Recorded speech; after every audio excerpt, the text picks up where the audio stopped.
The number, if you want to join us here, 603-283-6160. That's 603-283-6160.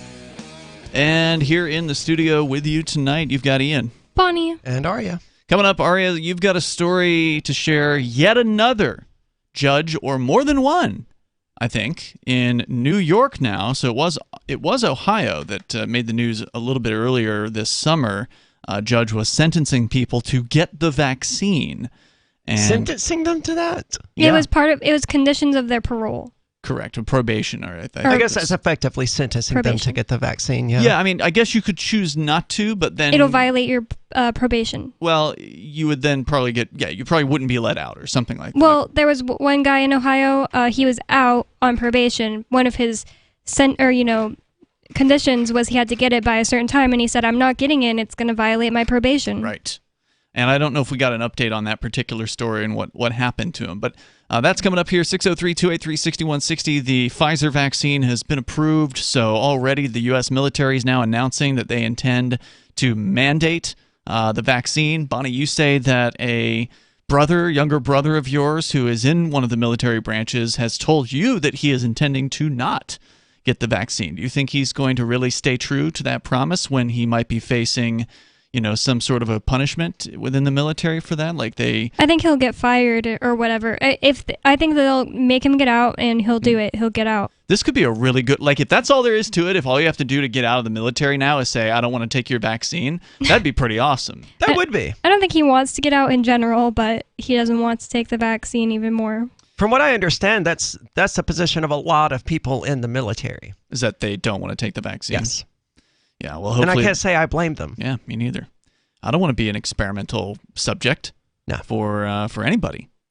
So, unless I choose to, and if that's what you want to do with your body, then go right ahead. But man, sure. There's some horrible possible side effects that people have been reporting on various social media here. You were just sharing with us, and I don't know if we're done with the story, but you were giving us some perspective on sort of the leftist viewpoint, the liberal viewpoint, this one coming from NPR, on the FDA and what it was like prior to COVID, where people on the left, certainly during Republican administrations, were skeptical of the FDA. Even Obama advanced the speed or, increased the speed of FDA approvals, and then Trump built on that apparently. And people on the left were critical of that happening, but now they are literally shouting for vaccines. There was one guy in this Defiant L's channel or profile on Twitter that I hope I can find it here for you, where he was literally saying, shouting, inject me. Like he wants the vaccine. He's put it in my arm. Put it in my veins. Caps, yeah, I think was what he said.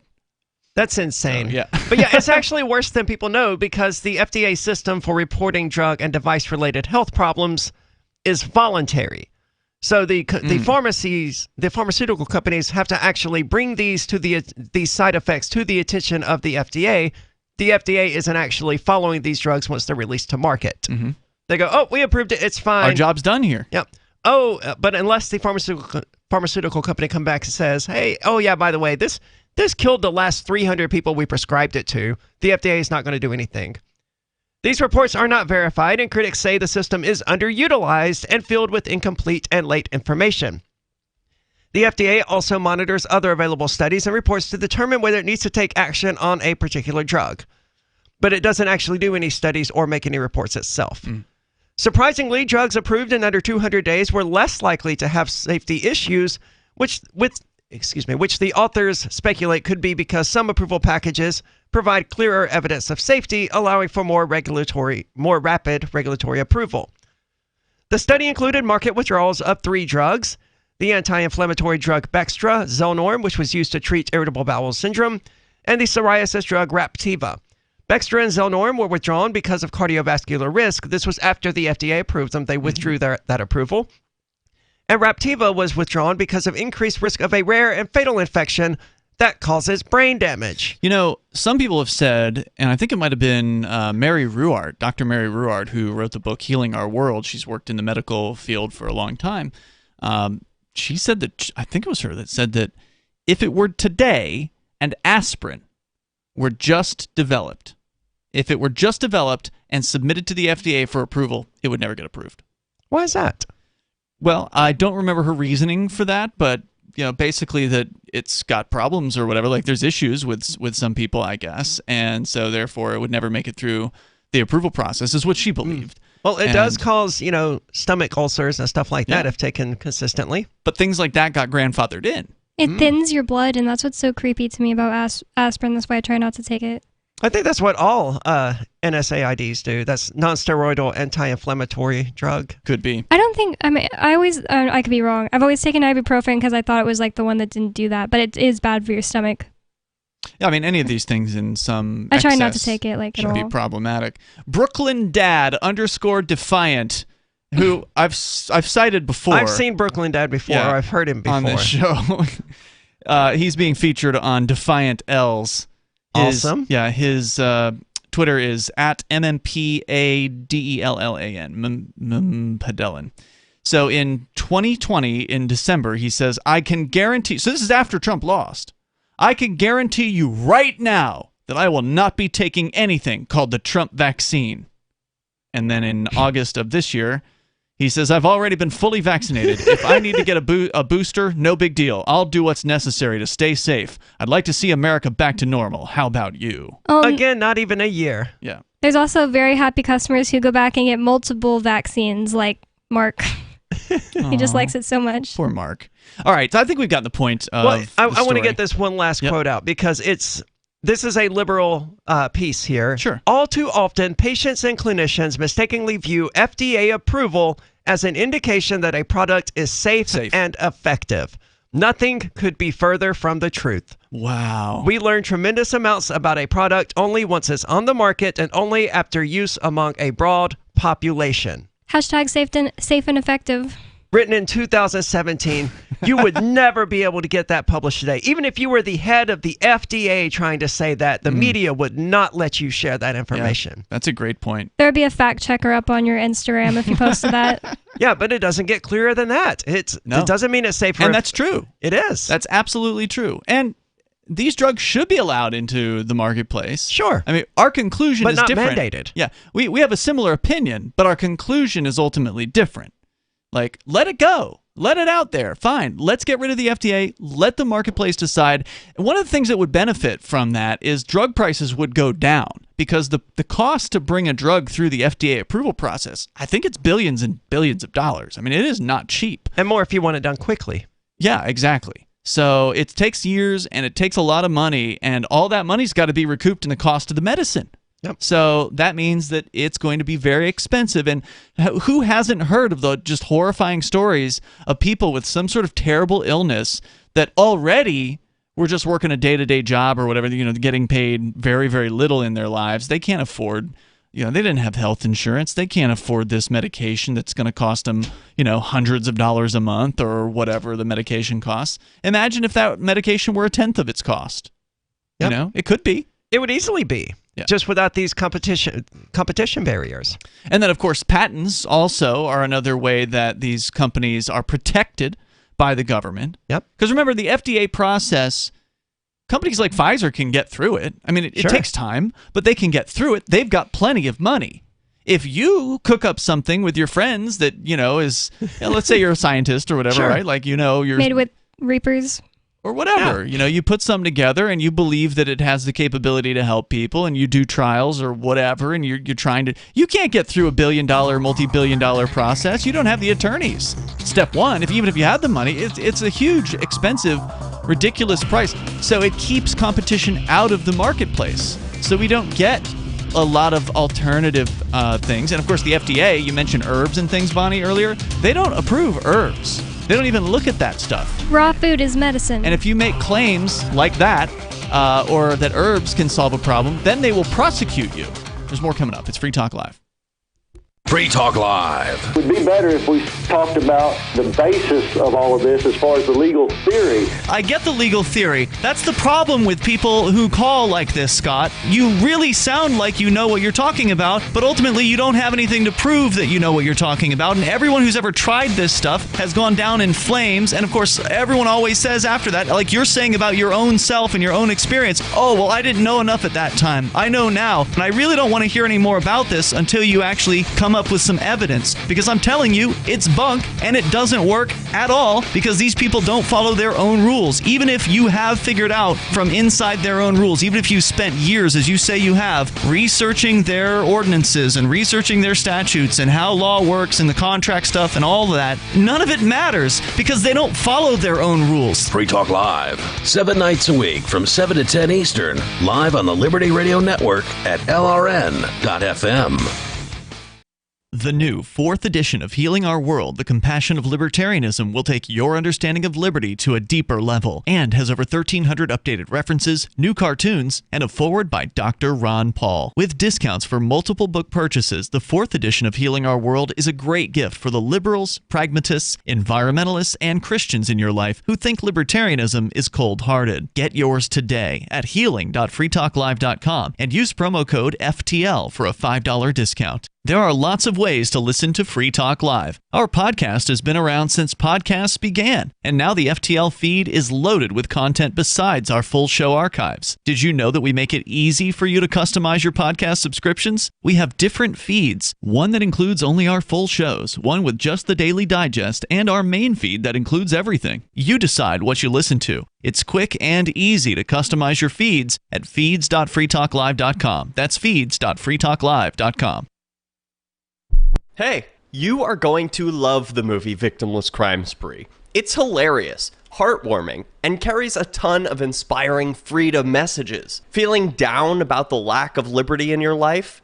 You need to put on this film with some friends and have a good laugh. It's a true story about me and my friends in New Hampshire living free, singing, dancing, and getting arrested. Of course, it's all on video, and the bad guys, the cops, judges, bailiffs, and sheriffs, they all play their part like it's out of a movie or something. You would think we scripted the whole thing, but it's real life. Go ahead and have a watch, and if it's been a while, have another look. I guarantee you'll notice things now that you didn't notice before. And the best part is that you're going to walk away feeling a renewed sense of your own power. You are the master of your destiny, and you will be free in your lifetime. Victimless Crime Spree. What if you want to hear the latest episode of Free Talk Live, but all you have is your phone, you forgot to download our archive, and you have no data connection? You can call our Listen line at 641-793-0191. That's a long-distance number, so you may incur charges. If not, listen as long as you want. 641-793-0191. The Free Talk Live Listen line, 641-793-0191. Are you a cryptocurrency advocate? The Crypto Tip is the ideal outreach tool to help new people discover cryptocurrency. It's a printable business card-sized tip that you can give to service providers, preferably in addition to a good cash tip. When the server scans the QR code, it'll bring up an explanation of cryptocurrency, how to install a wallet, and allow them to claim the tip. If they don't claim the crypto, you get your tip refunded to you after a time period you specify. Plus, if they do claim the tip, you get an email alert. Create as many tips as you want at cryptotip.org. That's cryptotip.org. Got Telegram? You can follow our channel there and discuss show prep with other listeners at telegram.freetalklive.com.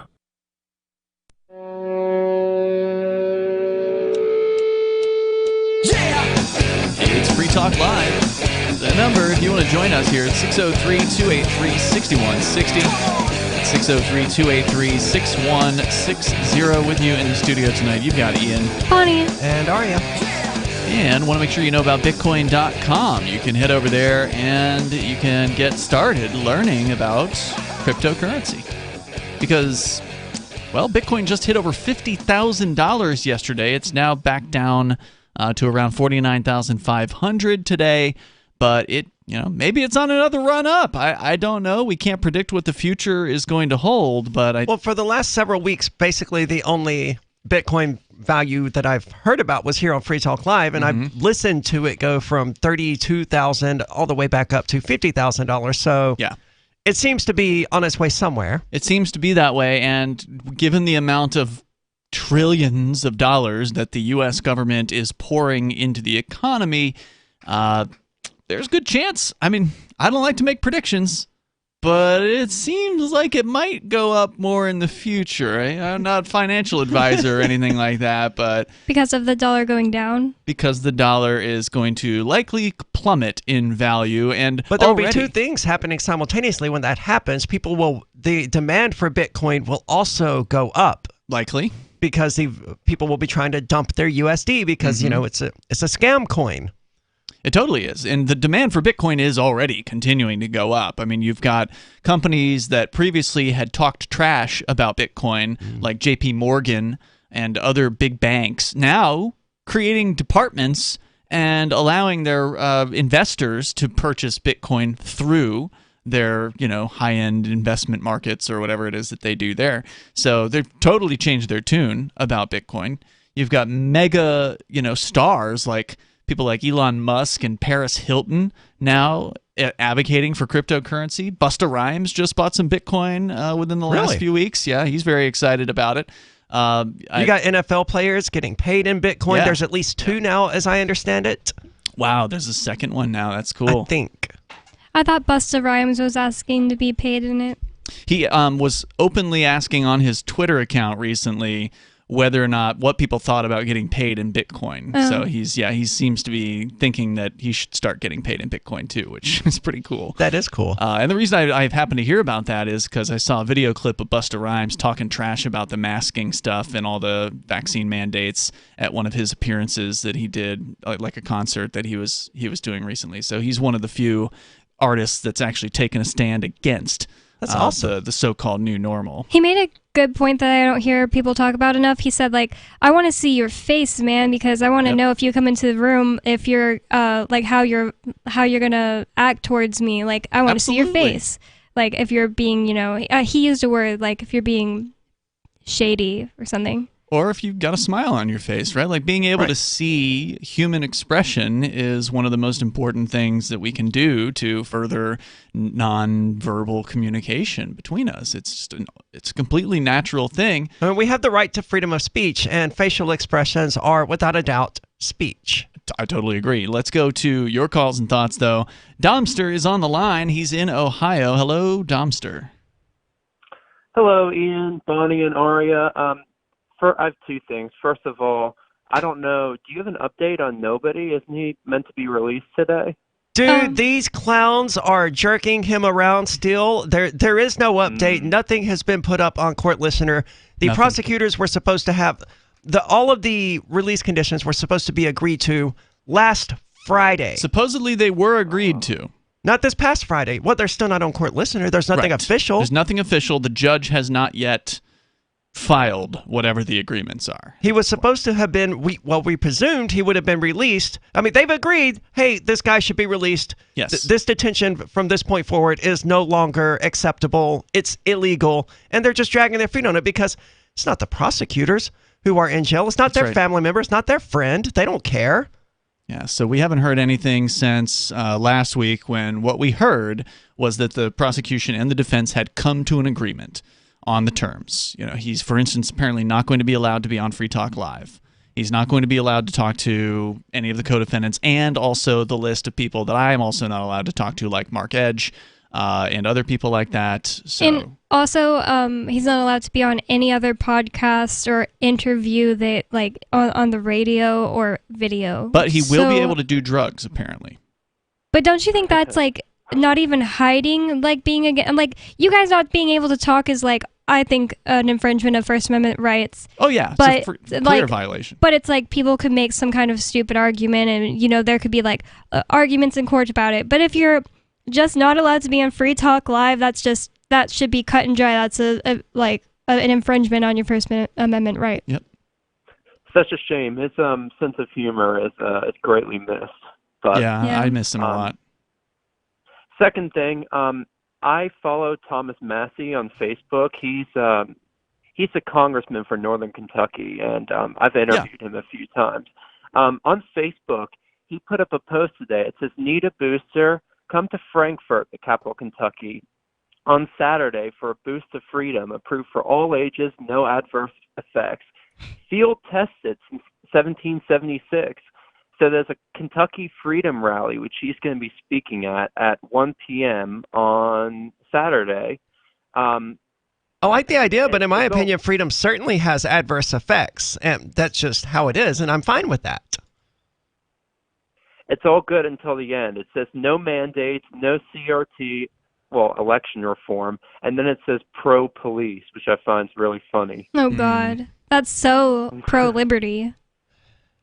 I don't understand how these people on the right could possibly be pro-police if they're critical of the vaccine, mandates and all of this. I mean, just look at what the cops are doing to people in Australia. Look at Australia, for instance. Who's going to hold you down and pepper spray you while they give you a shot in your arm? Oh, but they wouldn't do that here. Did that actually happen in Australia? Someone was held down and pepper sprayed? Not to get a shot, but they were held down and pepper sprayed because they were out of their house. So much for social distancing. Yeah, wasn't it like a 12-year-old? Sorry. They pepper sprayed, I believe, a 12-year-old outside of a grocery store or something like that, and I believe they did hold down a child in someone's house. Oh, yeah. I believe there's a separate video. They have been forced vaccinating people by holding them down while they're screaming. Well, it also happened in Spain. They actually have a video out now of a man who is allegedly sick with COVID who left his home. They've put out a warrant for this man's arrest. I've got that audio here from Australia in just a moment. I can play that for you. And then we've got to talk about these judges as well that are mandating vaccines. But Domster, anything else you want to share? Yeah, one final thing. There's good news that actually came out of Kentucky today. The Supreme Court ruled that the so-called governor's emergency executive orders went against what the legislature. And I think that was on school mask mandates. So that's good news. Small victory. That's all for me. Thanks, Domster. I appreciate hearing from you, man. Thanks.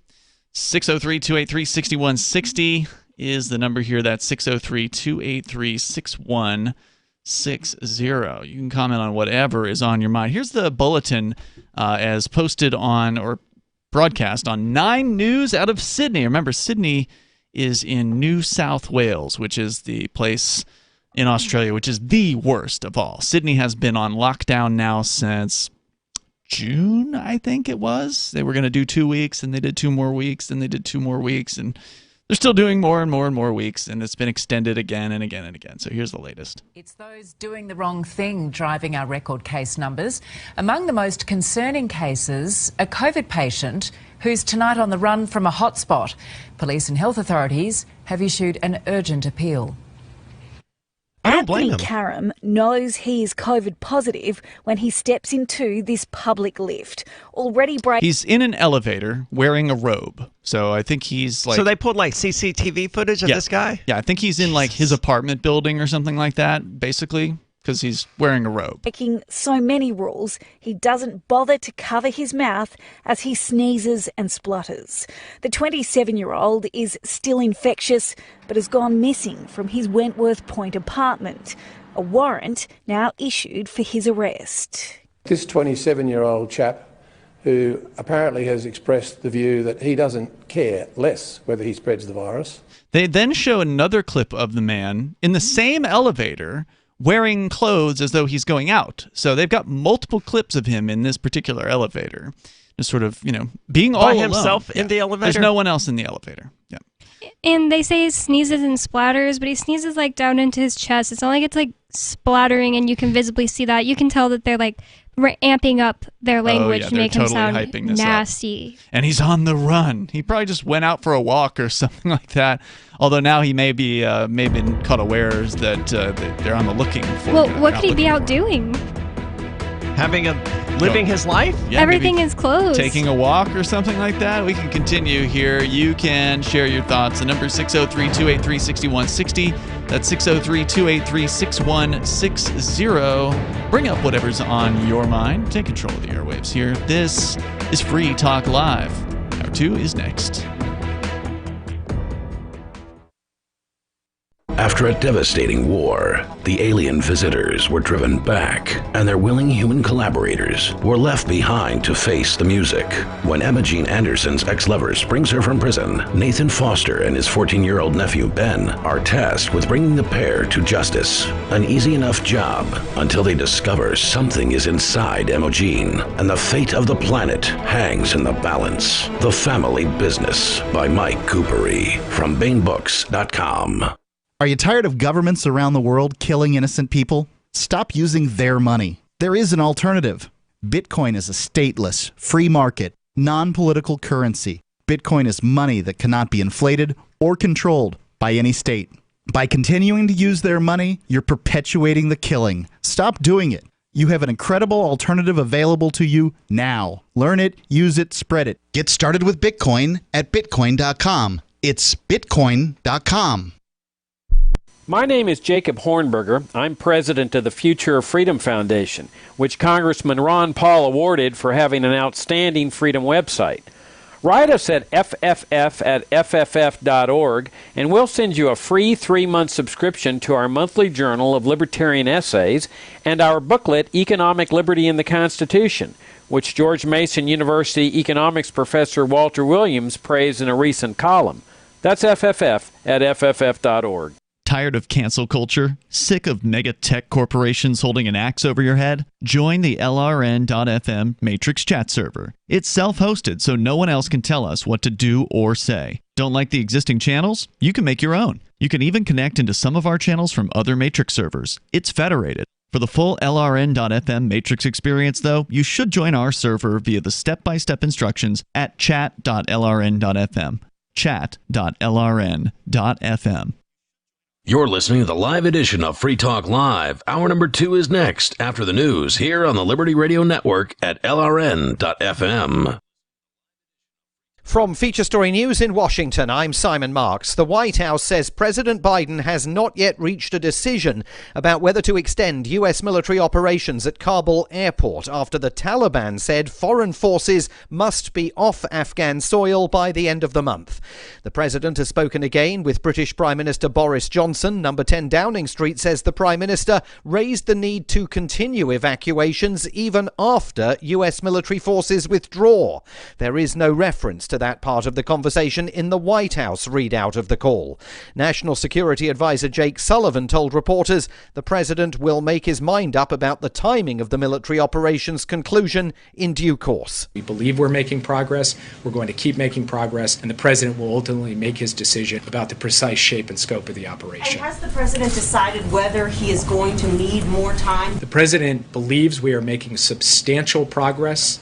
Thousands, now tens of thousands of people evacuated from the country. We believe today will be an efficient and effective day, and tomorrow and the next day as well. He is taking this day by day and will make his determinations as we go. He also said the perimeter around Kabul airport in which U.S. forces are operating has been substantially extended, and said the U.S. has lit upon a military method that he wouldn't describe to facilitate the safe arrival of American evacuees at the airfield. There was a firefight at the north gate of the airport last night. It left one member of Afghan armed forces dead and 3 others injured. The US is blaming a hostile actor for the shooting incident. The other big news of the day, the Food and Drug Administration has granted full approval for the Pfizer-BioNTech COVID-19 vaccination in the US. It becomes the first inoculation granted more than emergency authorization. President Biden said today that should be enough to persuade vaccine skeptics now to abandon their opposition to the jab. The FDA approval is the gold standard. Now it has been granted. Those who've been waiting for full approval should go get your shot now. He says more than 6 million vaccinations were dispensed in the US over the last 7 days, but the COVID-19 death toll in the country again has surpassed 1,000 fatalities a day. Apple is delaying until January plans for employees to return to its corporate headquarters as the surge in the Delta variant continues across the US. Other large tech firms, including Facebook and Google, have also pushed back their timelines for bringing workers back to the office. Johnny Johnny Rotten, the lead singer of the 80s punk rock band The Sex Pistols, has lost a legal effort to block the band's music from being used in a new TV drama series. He was being sued by fellow band members after he tried to stop director Danny Boyle from using the music in a drama based on the band's story. From bureaus worldwide, this is FSN. With FSN Spotlight, I'm Simon Marks, taking a look today at the impact of the Afghan crisis on the so-called special relationship between the US and the UK. British Prime Minister Boris Johnson will on Tuesday chair a virtual G7 leaders summit that he called in the aftermath of the disaster unfolding in Afghanistan. Over the weekend, number 10 Downing Street denied reports that the Prime Minister had told aides he would prefer to have Donald Trump back in the White House. Well, one of the things I don't know, and I would like to find out, is what did we know and when did we know it? And at the moment, we don't actually have an answer. Sir Christopher Mayer is a former British ambassador to Washington. He doesn't much care for the phrase special relationship, thinks it will be repaired, but that it won't be easy. I imagine that our ambassador in Washington, who is an extremely smart operator, that she would have been able to find out through her big staff the way in which things were moving. Repairing the relationship personally between Boris Johnson and Joe Biden, I think, is going to be difficult. And there will have to be a lot of hard work done by people lower down the food chain on both sides to keep this on a reasonably even keel. But right now, it's sailing through the choppiest of waters. He says Britain and the US have a moral obligation to assist those Afghans who have seen appreciable benefits in their lives arising from the international presence in the country. The main news again, the White House says President Biden has not yet decided whether to extend US military operations in Kabul after the Taliban said foreign forces must depart by the end of the month. The Food and Drug Administration has granted full approval for the Pfizer-BioNTech COVID-19 vaccination in the US, and Apple is delaying until January plans for employees to return to offices as the surge in the Delta variant continues. And that is the latest feature story news. Simon Marks reporting. I'd like to tell you about our newest innovations in helping to keep our communities safe. Problem Creation Policing. Problem Creation Policing, or PCP, is a way to get the entire community involved in maintaining a safe neighborhood. This is more than just a neighborhood watch. We plan to have officers on the ground, helping, aiding, and surveilling for illicit activities. You never know when you're going to find some young punk doing something illegal out in public. That's why we're going to have officers everywhere. You never know when they're going to pop up. So we want PCP in our homes, at our jobs, and in our schools. We want PCP everywhere. How can you get involved in PCP? Well, for starters, you can call your local authorities and ask them how you can get PCP. I'm Byron Kingsley from the Citizens Respecting the Authority of Police.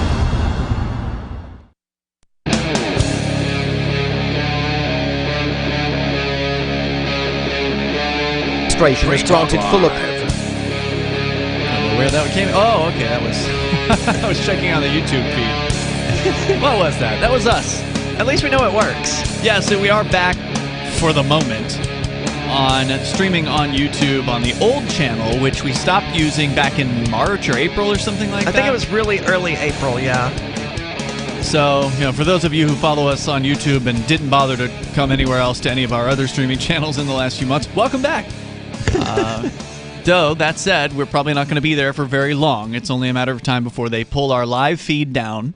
I'm sure we're going to get a strike over tonight's episode. Yeah, I mean, we're talking constantly about COVID. The vax. I'm pretty sure that I'm going to get the Free Keen channel taken down with the video I just made. Oh, we didn't even finish that upload, so we got to do that. So, but it is on the Free Keen Odyssey.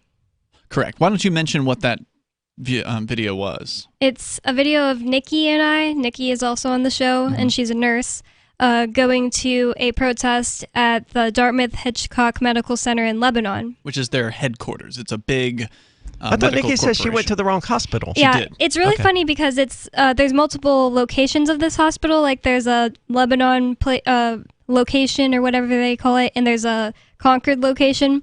So she just put in directions to Hitchcock Medical Center, but we still found a protest. Yeah, because there was more than one protest going on at more than one of these locations. Because but it was it's a New bit of a Hampshire. smaller. It was a bit of a smaller protest. The big one was in Concord. Yeah, but it was And- cool because they're keeping it going 24/7. Like someone sleeps there. Meanwhile, the media keeps telling us that, oh no, we have a healthcare worker shortage. Well, stop firing the nurses, Yeah.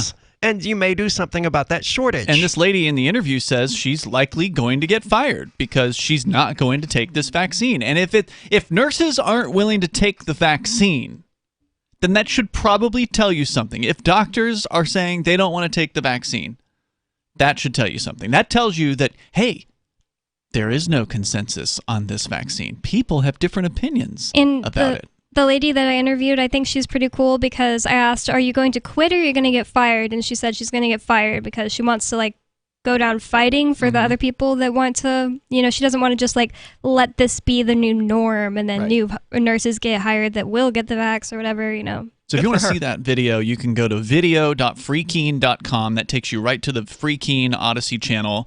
And you can hit the follow button there and follow the Freekeen channel because that's where all the Freekeen videos go to now, full, uncut, uncensored. The YouTube channel still exists for Freekeen, and the YouTube channel has over 20,000 subscribers. There's only like 300 on Odyssey, so what I'm doing is we're putting up little teaser videos onto YouTube, so that's all you're going to get. You're going to get a fraction of our video content if you stay on YouTube. So nice. Please follow us on video.freekeen.com. Follow the Free Talk Live channel on video.freetalklive.com. Both of those take you to the relevant Odyssey channels, which are basically uncensorable channels for our content. So again, if you're on YouTube watching us tonight, be sure to check us out on Odyssey and follow us there. All right. So we were playing for you audio from 9 News out of Sydney, Australia, about a man who has walked out of his apartment. He has... What a dastardly criminal. Yeah, he's decided he's going for a walk, and he wasn't there when they came back to check on him, so they issued a warrant for his arrest, and here is more from the report. He has expressed the view that he doesn't care less whether he spreads the virus, is one example of the worst of the worst.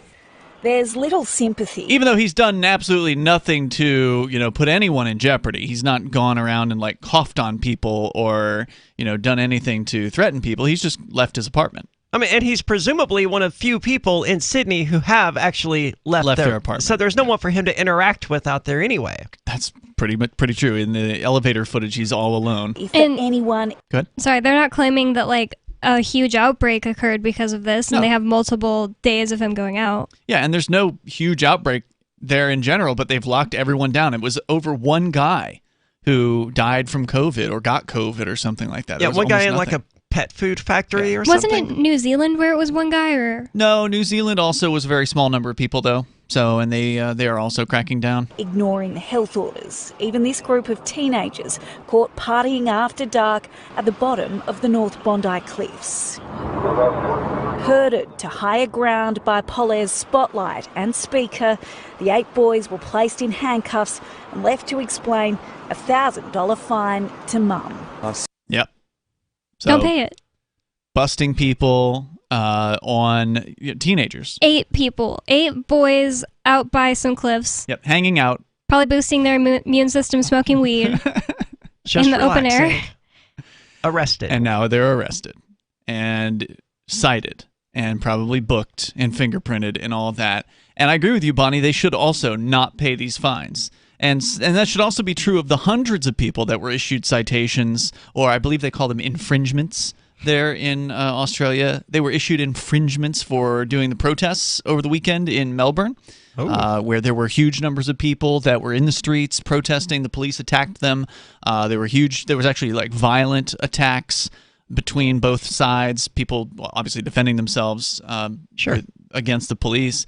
And hundreds of people were arrested. Hundreds were ticketed. There are thousands of dollars in fines that have been accruing in those cases.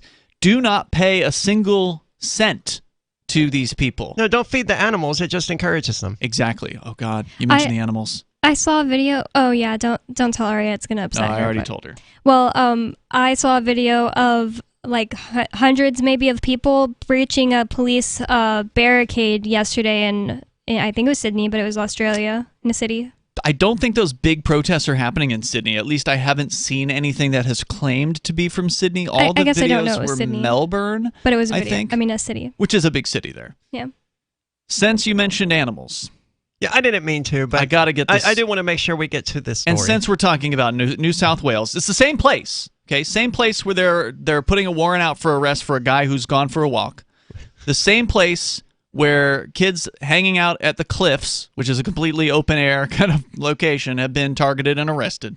Same place, according to smh.com.au. This is the Sydney Morning Herald. Angus Thompson reporting several impounded dogs due to be rescued by a shelter have instead been shot dead by a rural council in New South Wales under its interpretation of COVID-19 restrictions. Now, hold on, I have a couple of questions. What was? How did they describe these dogs again? I've already forgotten the term. Rescues. They were intended to be rescued. No, but it said prior to due that, to be rescued. Impounded. Impounded. What? How do you? What is an impounded dog? Is that some of the? No, In we're the captured. pound. Yeah. Okay. Yeah, so the pound would be a place where a dog that's out in the streets would be captured by an animal officer and taken to. Okay. But they were due to be rescued by a shelter. So if your dog goes to the pound and no one picks it up, they're going to put it to death at some point, likely. So the rescue shelter would come and take those dogs and take care of them until they can find somebody.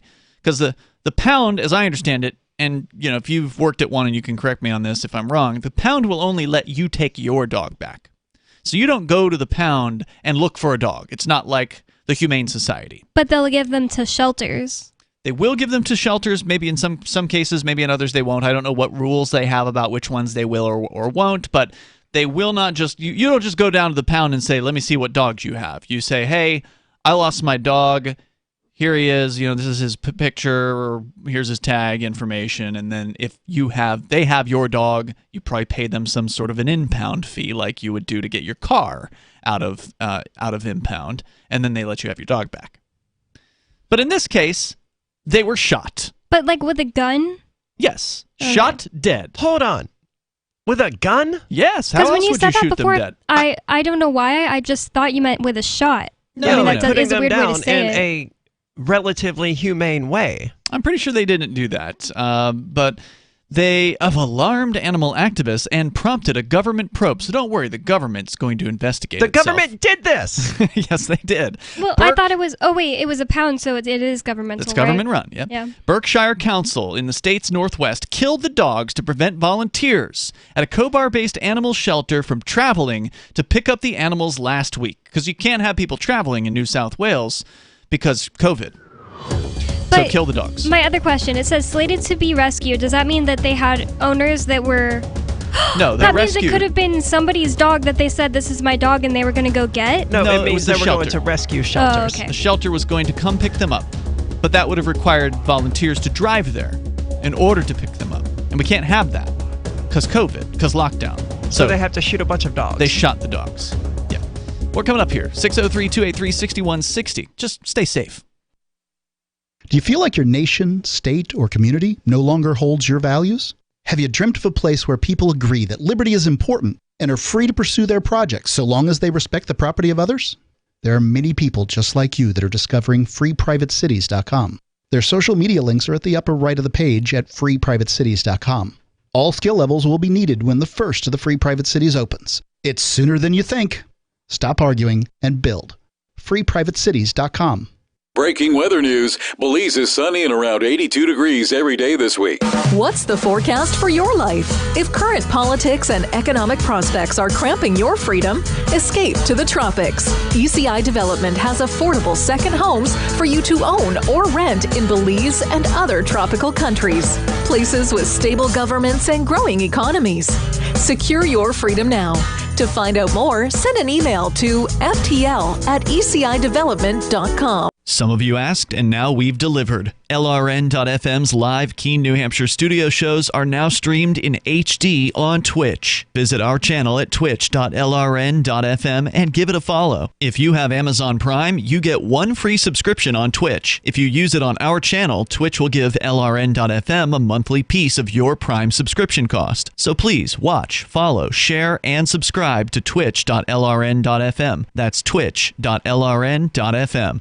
When a lunar observatory detects a radio broadcast originating from Proxima Centauri, the nations of Earth discover their first contact with an alien race may also be their last. With the Proximans facing an extinction-level disaster, Earth must choose between sending a ship on a multi-year journey or allowing nature to take its course. Saving Proxima, a hard science fiction thriller by Travis S. Taylor and Les Johnson from BaneBooks.com. On Free Talk Live, we're bringing people to the ideas of liberty every day. From wrestling superstars like Glenn Jacobs. You guys really are having an impact, I believe. Like I said, a lot of where I am now is due to listening to Free Talk Live. You changed my mind on some very important issues years ago. To random people tuning in on the radio. I was kind of stuck in the left-right paradigm. I heard your show by chance on a Saturday night. From there, I went on, joined the Free State Project, and become an amplifier. So, I mean, that's really the reason why I amp is because I know that if it wasn't for you guys being on as many stations as you are, I never would have found the ideas of liberty. Your amp will directly change more lives by getting Free Talk Live in front of people looking for talk radio online and on the air.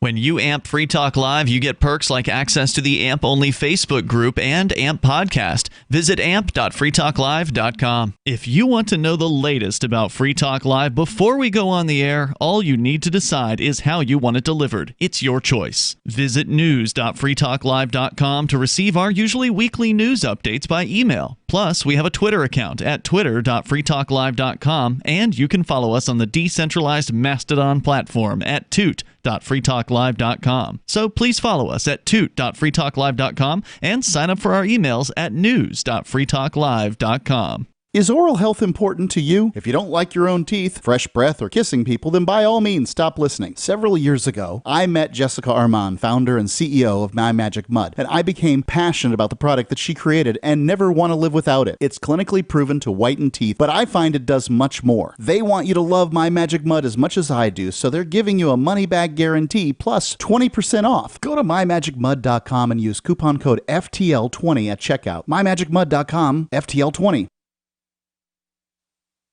Do you appreciate what we do? Help us advertise, market, and promote for just $5 a month at amp.freetalklive.com.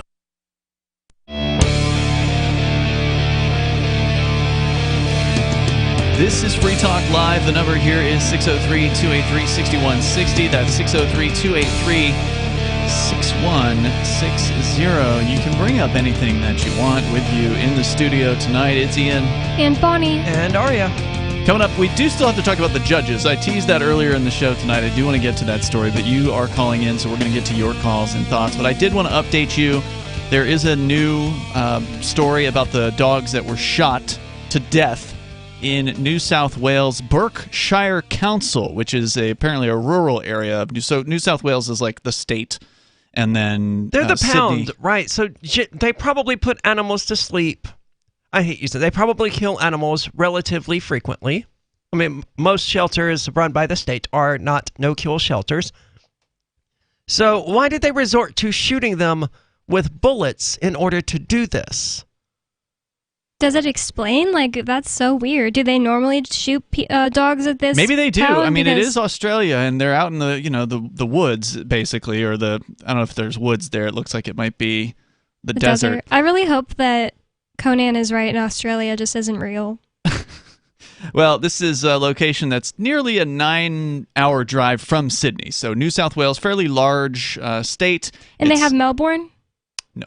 Oh. They do not. Melbourne, I'm not sure offhand where they are. Oh, yeah, Melbourne is south of New South Wales. So there's a state south of New South Wales called Victoria. Okay. And Melbourne is on the southern end of that. So the update on this story, before we go to your calls and thoughts, is according to the same author, Angus Thompson, writing for the Sydney Morning Herald, that among the 15 dogs shot dead by, so we have a number now. Who was the psychopath whose job it was to shoot 15 dogs who didn't say, hey, yeah, no, I'm not doing that? And you know that they didn't obviously shoot them all at once, so they knew they were going to get shot. I don't think dogs are that smart. I think if Coconut saw you shoot a dog right next to him, I think he'd be freaking out. It would be loud, and that would, at the very least, would freak any dog out. Coconut wants to get away from Ian as fast as possible when he uses the electric fly swatter. The bug zapper. Yeah. Well, here's the news besides the number. Of the 15 dogs shot dead by the rural New South Wales Council as its response to stop the spread of COVID-19, 10 of them were puppies. If it will save one life, Yes. which it won't. No, it just killed 15 lives. That's right. So 10 of them being puppies. I have a puppy. Yeah. That's absolutely, these people, I'm not a fan of jails, but if ever there was a fitting place for someone like this, it would be a jail. So, they told themselves, well, it's for the good of the people. It's for, COVID-19. It's so important just to save one life. I'm sure all of these things were repeated to them over and over again. It's just an order. Just following orders, right? Yeah, I didn't do it. It was just, they told me to. So anyway, there's your their update on that particular story. Let's go to your calls and thoughts here, because let's also remind our listeners about the story of the last year, the minks. Can you recap that one, basically? I think it was 2.5 million minks that were... It was over 1 million for sure. Were put to death in Denmark because they had a strain of the coronavirus that they were afraid could spread to humans. And then they didn't bury them deeply enough, and it started raining a lot, and that washed a lot of the mink corpses up, which... And put all of those viruses back into the drinking water anyway. How they would have spread to humans, I'm still not sure, because these were all caged minks, part of a facility, right? Like these were... Well, presumably someone has to feed them and stuff like that, and maybe they could have caught it from a mink. Do they know for sure that it spreads from mink to human, or I don't think they were sure of anything. They weren't. They just weren't taking any chances. They're like, they're just minks. Kill them. And they killed, I think it was either 25 million or 2.5 million. I realize that's a big difference, but 2.5 million is far too many. That's a genocide. Yep, but they did it. They did. And if they can do it to the minks, they can do it to the dogs. China did it to the cats and dogs. And if they can do it to the dogs, why can't they do it to humans? I mean, after all, they're already putting the unvaccinated in a category of their own. They're saying things like on television, like Biden and media people and so-called experts are saying things like it's a pandemic of the unvaccinated. And like just the way that newscaster lady was talking about the guy in the elevator, he's spraying and splattering all over the place. He's disease-ridden, That's what they're acting like. The health minister that spoke on that same clip called him the worst of the worst. Like, this guy is the lowest Not form like of Charles life. Manson or Adolf Hitler. I mean, that's what we would call the worst of the worst, right? People Adolf that Hitler, kill 15 dogs. Chairman Mao, The guy that put a Stalin. robe on and went out for a walk without permission is the worst of the worst. With a not very deadly virus. This sort of level of dehumanization is starting. It's happening now. Yes. And you've got people who are very hateful towards the so-called unvaccinated. Let's go to Archangel for the Truth. You're on Free Talk Live. Hey, Ian and Arya and Bonnie. Greetings. And basically today I just wanted to chime in a little bit about what's going on in Afghanistan. You know, what's the latest there? This is a perfect example of how government acts towards people who just want to live freely.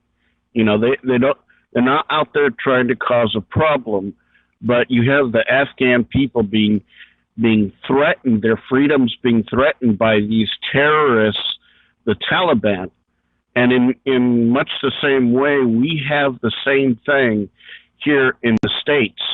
The American Taliban with their guns. No, wait, just to clarify, who are the Taliban threatening in Afghanistan right now?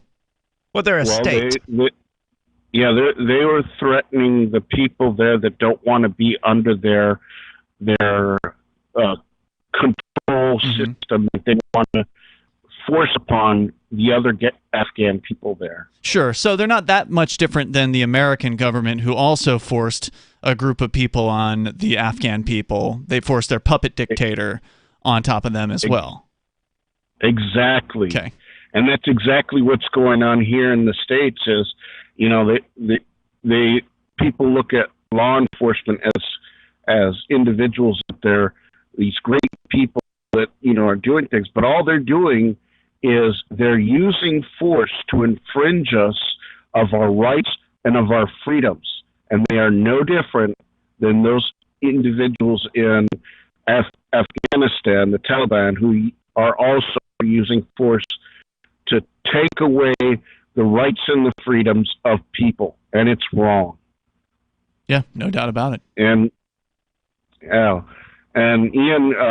we both actually have a similar background. I know that at one point you used to be a Jehovah's Witness. I used to be a Jehovah's Witness. I have never been a Jehovah's Witness. Really? I heard that you were a Jehovah's Witness. Nope, not at any point in my life. No, I grew up Presbyterian. Okay, well, Presbyterian, great. At any rate, I did want to say also that, on the issue of traveling on the roads without regulation, I've seen a lot of different arguments that have been used out there as regards to how to deal with this in the courts. Well, as you all know, the courts are completely corrupt and just going to do whatever the hell they want. But I do want to present a different way about going about that, and that is by asserting the unenumerated right to drive. Okay. I'm interested in that discussion. Hang on, Archangel. We'll continue here, and we'll see if you have had success with this court technique. There's more coming up here. This is Free Talk Live. Free Talk Live's video archives have been on Library for years. Library is an uncensorable, decentralized, blockchain-based media sharing protocol, and we're big fans of it here on Free Talk Live. In 2020, Library launched Odyssey, a video sharing website to compete with YouTube, and it's really taking off. Now with over 1 million channels, many of whom are disaffected YouTube creators. During YouTube's crackdown for not towing the government line on COVID, the Free Talk Live YouTube channel started receiving strikes and could be completely taken down at any moment. Thankfully, Odyssey started offering live streaming, so we're now streaming live every night and posting our video archives permanently to Odyssey. You can watch live or anytime on our Odyssey channel by visiting video.freetalklive.com. If you want to go all in, download the desktop app at lbry.com, and then every video archive you watch, you'll help seed and keep it online forever. At minimum, we ask you visit video.freetalklive.com and follow us on Odyssey today. video.freetalklive.com. From Feature Story News in San Francisco, I'm Ira Spitzer. The U.S. Food and Drug Administration has granted full approval for the Pfizer-BioNTech COVID-19 vaccination in the United States. It becomes the first inoculation to be granted more than emergency authorization. U.S. President Joe Biden said today that should be enough to persuade vaccine skeptics now to abandon their opposition to the jab. The FDA approval is the gold standard. Now it has been granted. Those who've been waiting for full approval should go get your shot now. He says more than 6 million vaccinations have been dispensed in the U.S. in the past 7 days, but over that time, the country's COVID-19 death toll has once again surpassed 1,000 fatalities per day. U.S. stocks rose sharply on Monday on that news that the Pfizer-BioNTech COVID-19 vaccine had been given full approval by the FDA. FSN's William Denzelo reports from New York. Pfizer's shares got a bump during trading hours, closing the day up 2.5%. And the announcement helped spark a rally on Wall Street. The Dow Jones closed up 0.6%, the S&P 0.9%, and the Nasdaq 1.6%. to close at a new record high. The travel and leisure sectors saw some big gains on Monday. American Airlines shares took off more than 3%. The White House says President Biden has not yet reached a decision about whether to extend U.S. military operations at Kabul airport after the Taliban said foreign forces must be off Afghan soil by the end of the month. Evacuations from Afghanistan have increased in the last day, with 16,000 people flown out from Kabul airport, 11,000 of them by the U.S. military. The scientific body preparing modeling on Australia's reopening, including when borders will be able to reopen for international travel, says aiming for zero COVID cases would subject Australia to indefinite lockdowns and border closures.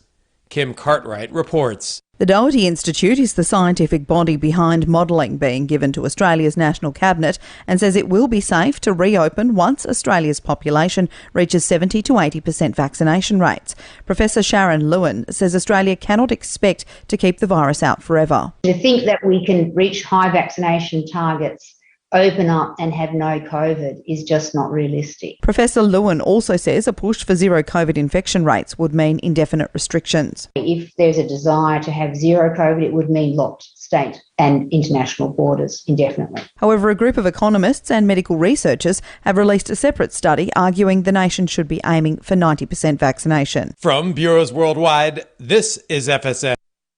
Our Matrix server is about as free as internet chat can be. Join the existing rooms or create your own at chat.freetalklive.com.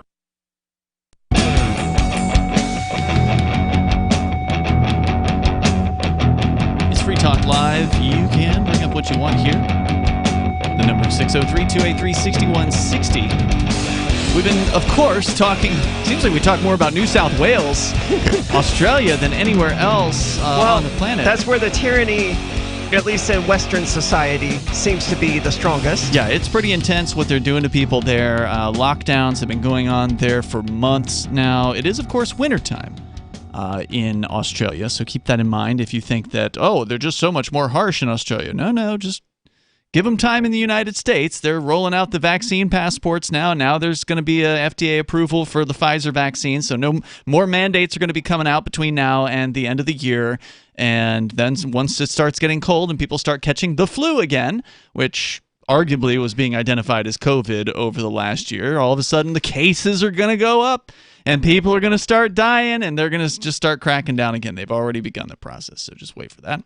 I don't know about the vaccine mandates from businesses now that I just sat here thinking about it.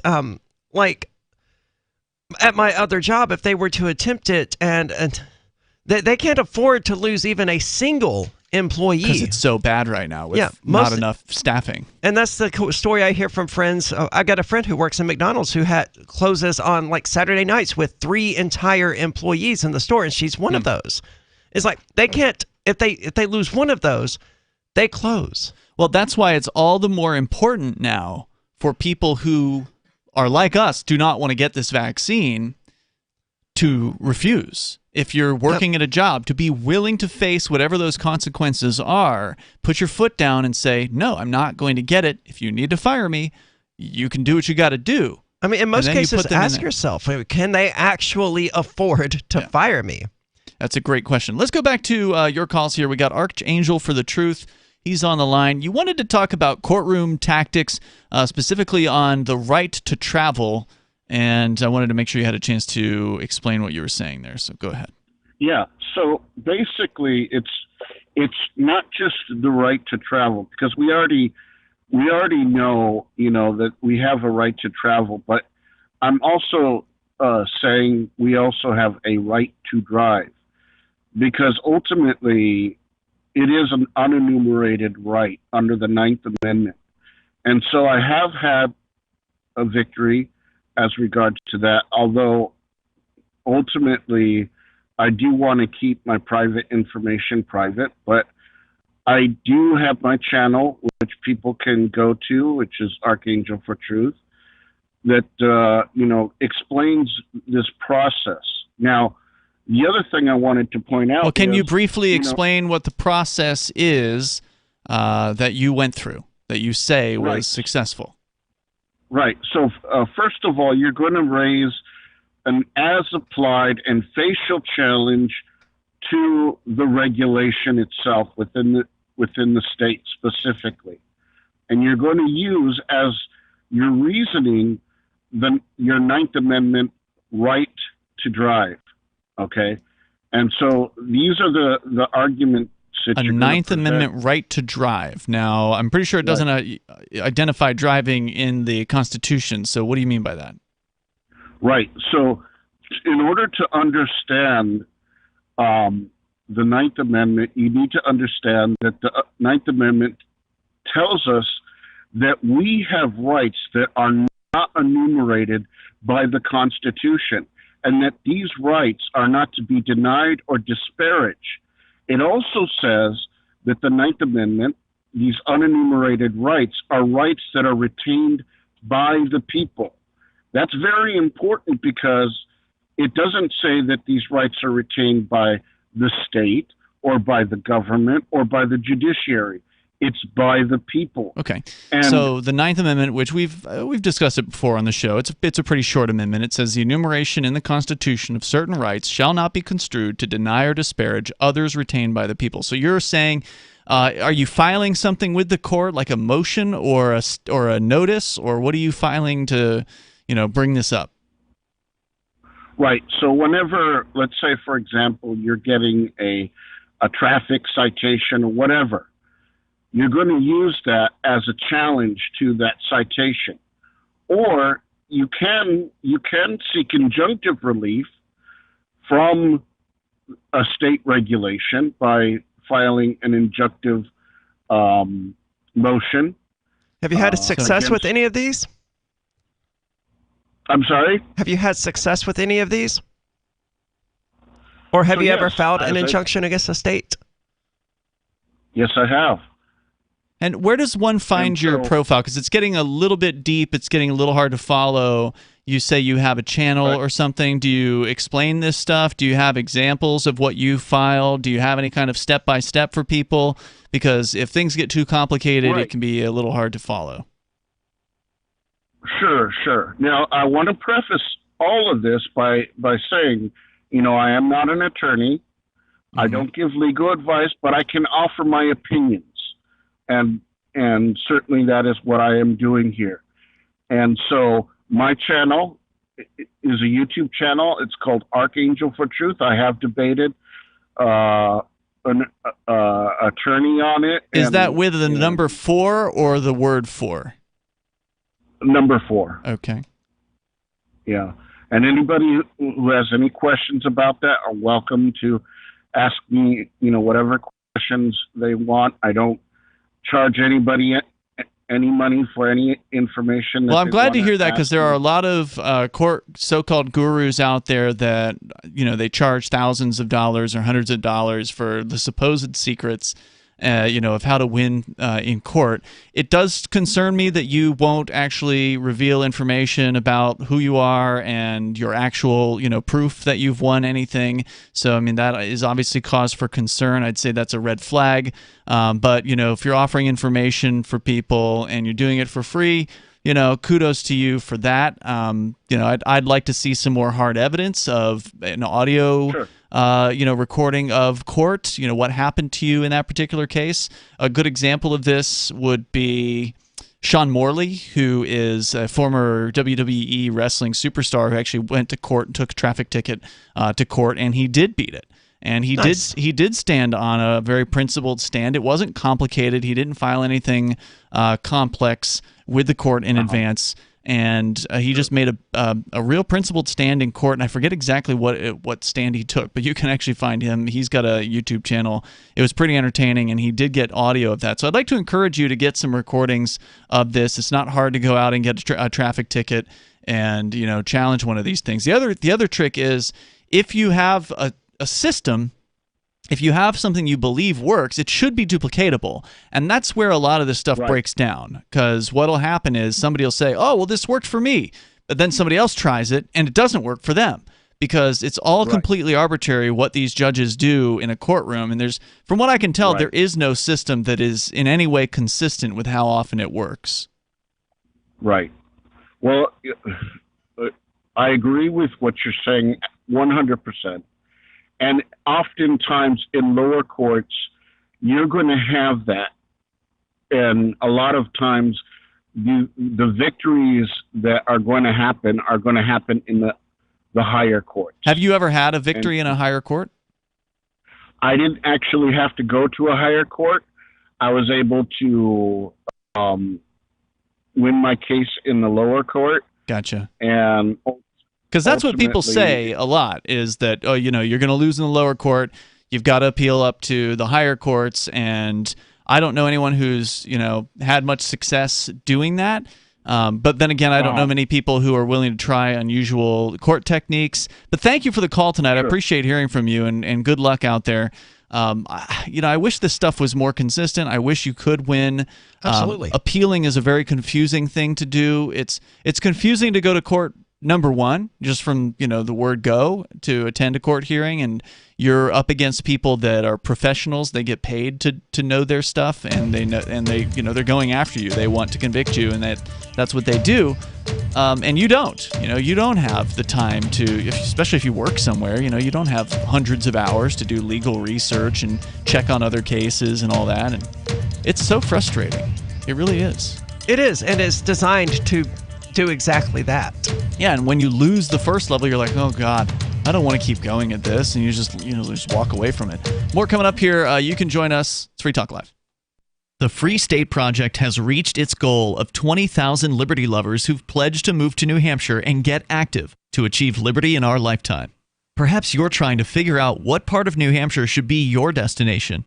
If so, consider Keene. You'll find more than 150 reasons to move to Keene at move.freekeene.com. Keene is famous for its historic, publicity-generating activism, as well as being the liberty media capital of the world. It's home to freekeene.com, New Hampshire's destination for liberty activism, news, and opinion. For years, we've been compiling over 150 reasons to move to Keene at move.freekeene.com, where you'll learn about some of what's happening here and what makes Keene a great place to live. If you love liberty, you'll probably enjoy anywhere you end up in the Shire. But do your due diligence first. Please visit move.freekeene.com for the full list of over 150 reasons to move to Keene. That's move.freekeene.com.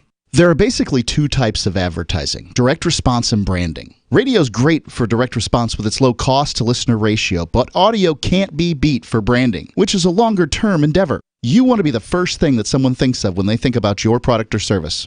If you have a local business that you want kept top of mind in your community, call the station. If you need national reach, Free Talk Live's got around 200 radio stations, millions of monthly listening sessions, can suit all budgets, and if we don't think we're right for you, we'll tell you.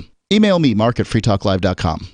The LRN.FM social media channels have been revamped. We've eliminated Facebook and focused on other platforms like Twitter and Mastodon, the decentralized alternative to Twitter. On our accounts, you'll find posts from multiple LRN.FM show hosts together in one place. Follow us on Twitter at twitter.lrn.fm, or better yet, move to the decentralized Mastodon social media platform at toot.lrn.fm, toot.lrn.fm. I think you'll like it. This is Michael Dean from the Freedom Fiends. I've run websites since 1996 and have used over a dozen web hosts in that time. AgristHosting.com is the only one that hasn't broken my heart. Agrist Hosting's uptime and service is stellar, and their DDoS mitigation is the best I've seen. That's important because if you tell the truth in this world, you'll ruffle feathers. And some people will try dirty tricks to silence your voice. No matter what the haters hit us with, Agrist Hosting keeps our websites online. If you have a mission-critical commercial presence or a world-changing activism site, you cannot tolerate any skullduggery. So go with agristhosting.com. Have a WordPress or blog site, but you're not satisfied with performance or uptime? Or just want raw hosting? Want to pay with Bitcoin? Agrist Hosting specializes in high-performance hosting with personalized service. Go to agristhosting.com and click on the button that says Get Hosted. That's agristhosting.com.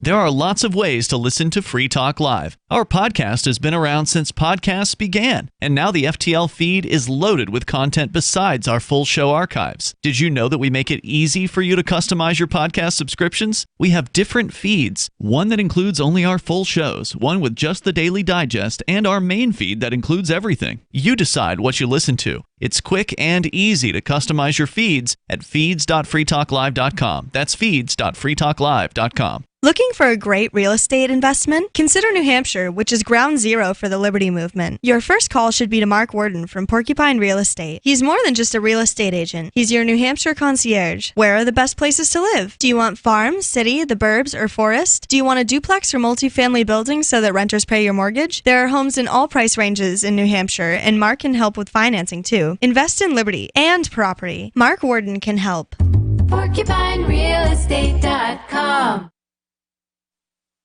You can stick it to the man and big tech. Join our FTL social mastodon at social.freetalklive.com.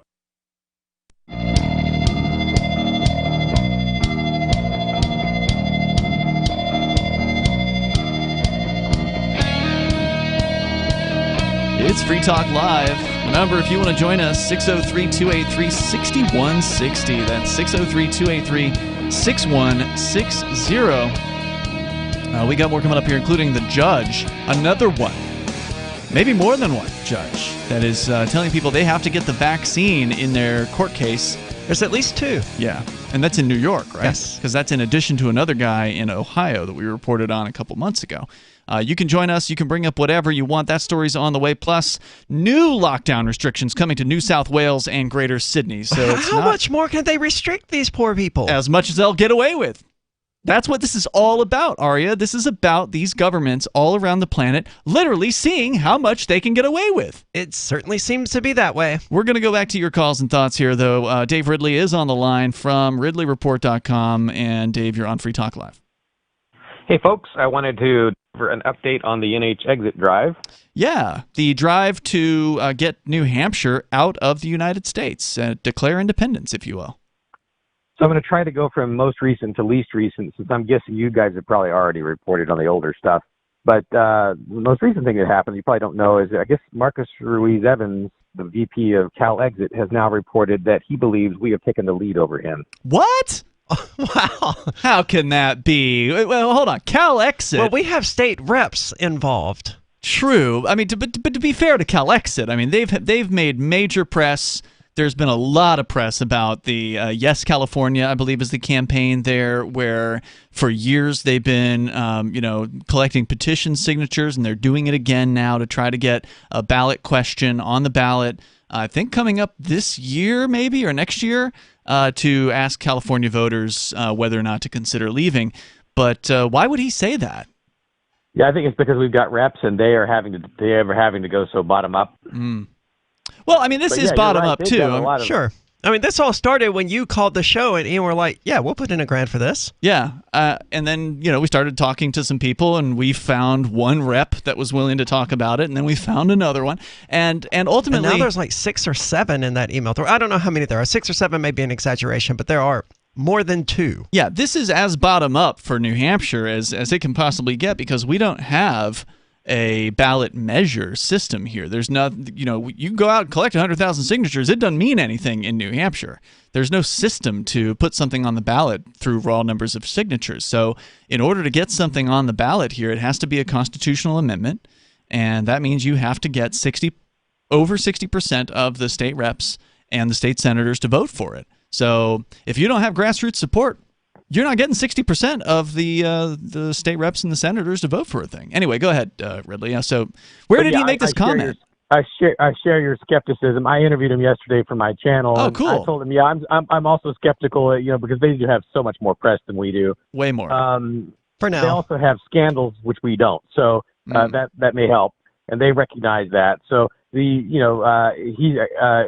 just one person in the movement, saying that. I don't know if everyone in Cal Exit would agree. But he's the president? What are their scandals? He's the vice president. Okay. The scandal is that I believe the president moved to Russia or lived in Russia that or happened. Something. Yep. By that measure, we certainly have our own scandals. I mean, 2 of the people promoting this are currently on pre-release awaiting a federal trial. That's true. Yeah, but if they talk about that, that's great, because that just draws more attention to that inappropriate series of arrests. But true, and that's one of the reasons why we have an independence drive, is because the feds just overplayed their hand recently. But the the other news is that and you guys have probably already reported. I guess it's 5 state reps on the email list.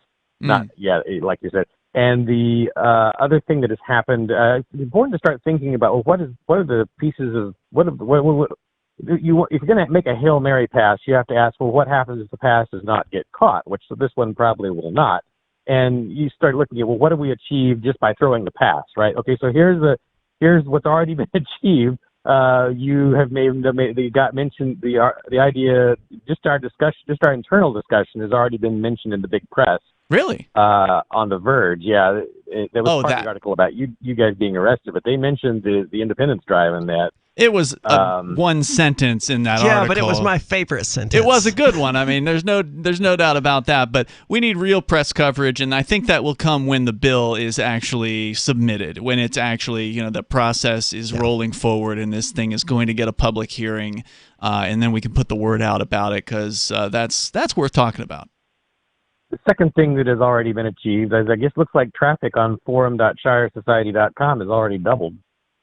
Oh, cool. I don't know. How do you determine that? Are there statistics that you're looking at? I didn't run a test, but I do check it every 3 days or so, and it just, if a post is new, it will show as bright, and there's just all these bright posts. So you're eyeballing it. As usual. You're just eyeballing it. Okay. I'm still waiting on permission to use the forum. But yeah, like one or two of the state reps both popped right into there and registered on Shire Society as soon as we invited them to this Independence Drive. That's great. And other folks have registered. They seem to be all there for independence. So, do they agree to the Shire Society? You don't have to to join it. So at one time, I think there might have been a rule like that. But when I opened up the forum, we installed Shire Society forum's been around for more than a decade now at this point. Since the Shire Society was formed in 2010 at the Porcupine Freedom Festival, we had a signing thing with the Shire Declaration and all that. If you don't know what we're talking about, it's a personal declaration of independence. You can go. It's like a Declaration of Independence from the state as a concept, and you can go and read this for yourself. You can sign it in your mind. You can print it out, sign it in real life if you want to. Sign it online. Ron Paul signed it. He did at shiresociety.com, and you can see that there. But the forum, when I installed Discourse, which is the newer forum software that's there, which is like a more modern forum software, it's really nice. I mean, I know people don't care about forums anymore. Everybody's on social media. But this one's a really great forum software, and I opened it up to where anyone can join, because we want more participation. Right. Anyone can join as long as you post an introduction. So there is a requirement to join the forum, and that is that you have to post an introduction in the Introduce Yourself section. And there's a sub-forum for Free Talk Live and LRN.FM there, so that's kind of the official Free Talk Live forum. And then there's, of course, New Hampshire Exit, and there's a few other things. Forkfest has a sub-forum there. So there's some multiple different things that are happening there, obviously with a general focus on New Hampshire and activism here. If you are a Shire Society signer, there's a question about that as you sign up. So you choose whether or not you are not a signer or whether you are a signer. And then if you are, you get access to some specific Shire-related forums that are not normally there for those who are not. And it's just an honor system. You just say whether or not you've signed it, and then you can get into those forums. So that's the difference. Another idea I got from Marcus yesterday. I was watching a speech in 1989 on Baltic independence, and one of the things I got from that was just how tied together the three Baltic republics were. It wasn't like all about Estonia, right? They were very coordinated, and it occurred to me that maybe that means we should be more coordinated, the various independence movements around the country. And it may be that forum.shiresociety.com is a good starting point to just invest. So if anyone likes independence as a concept, I would just go ahead and invite folks to just come by forum.shiresociety.com and join our discussion. Later on, maybe we'll find a better place. But for now, I think that's the best place for everyone in the country who wants their states to be independent to come talk. Yeah, so at this point, we're in the process of still talking about this, what the proposal is going to be, what is the wording going to be of this. There hasn't really been much motion on that this week, so that I think is something we're going to need to focus on. We're now having weekly meetings about this, and Dave, you and I, we've both been publicizing these meetings. We've been recording, and we've been promoting them. I put them up on Odyssey, so they are now uncensorable, which is awesome, and made some posts over at nhexit.us. So that website's up now. So Aria, you'd mentioned that site was going online. We did successfully get that online last week. There's not much to it. But there's just a few I was posts waiting on right art, now. but the art that I ended up getting, I was like, hey, the message is a little negative. This is what we're interested in, and he hasn't gotten back to me. I imagine it'll be another week or so. So yeah, all right. I've been planning to just find something and throw it up, and at least it's something there for people to look at. And you have that up now. There's something there, right? Yeah, so check that out, nhexit.us. And Ridley, thanks for the update here tonight. We'll probably talk to you tomorrow at the meeting that we're going to have tomorrow before the show. Appreciate it. Thanks. That's Dave Ridley from his website, nhexit.com, actually, and Ridley Report. .com. I like how you mentioned a long time ago that .us domain names, they subsidize the federal government, or part of it goes to them, but NHExit US. It's so perfect. I know. Yeah, I love it. I had to do it. Small price to pay to make it clear we want New Hampshire to exit Right. the U.S. Exactly. So if you want to join us here, you can do that. New South Wales, we got more about what's happening down there. Not only are they shooting dogs to death to keep people allegedly safe from, well, traveling to pick up the dogs, because traveling's bad, because they said so. Traveling's bad. Shoot dogs. They're doing that, and we'll tell you more about what they're doing, because they're locking down even further. More coming up. It's Free Talk Live.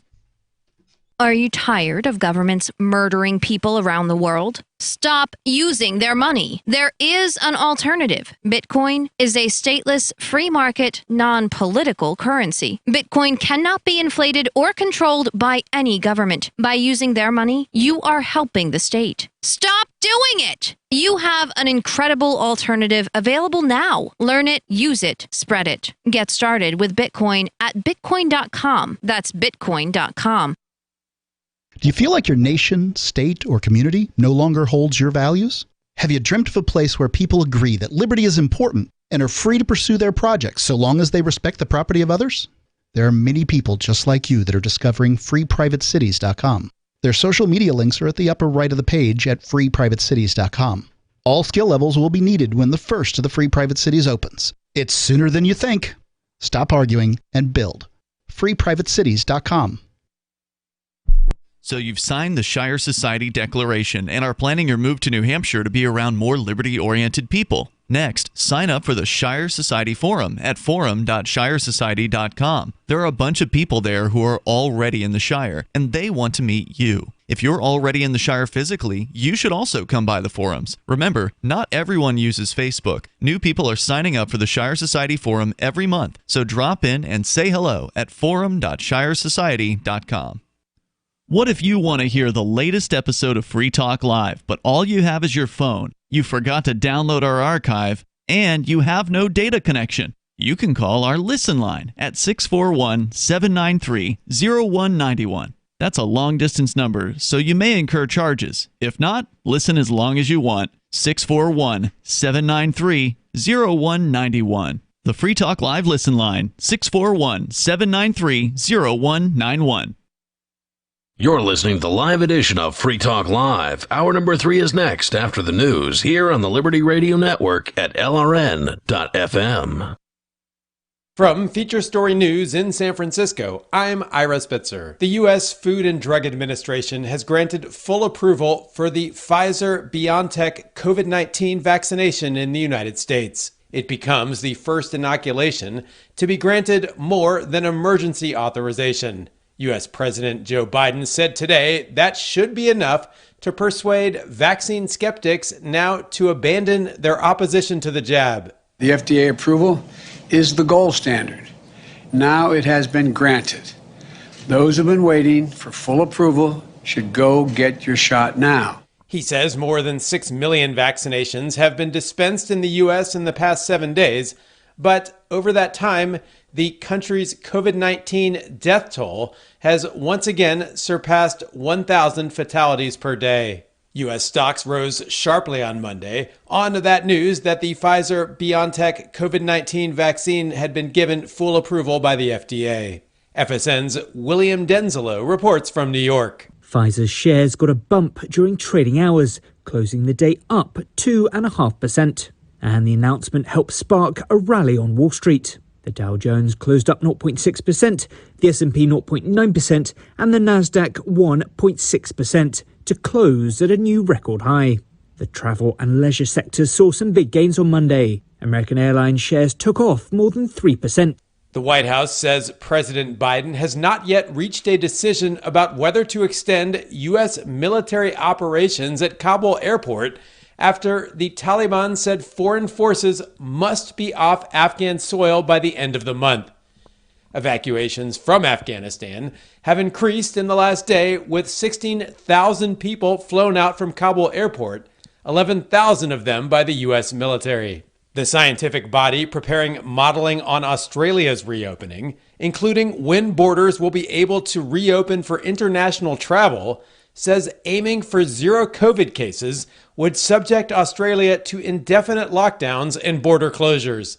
Kim Cartwright reports. The Doherty Institute is the scientific body behind modelling being given to Australia's National Cabinet and says it will be safe to reopen once Australia's population reaches 70 to 80% vaccination rates.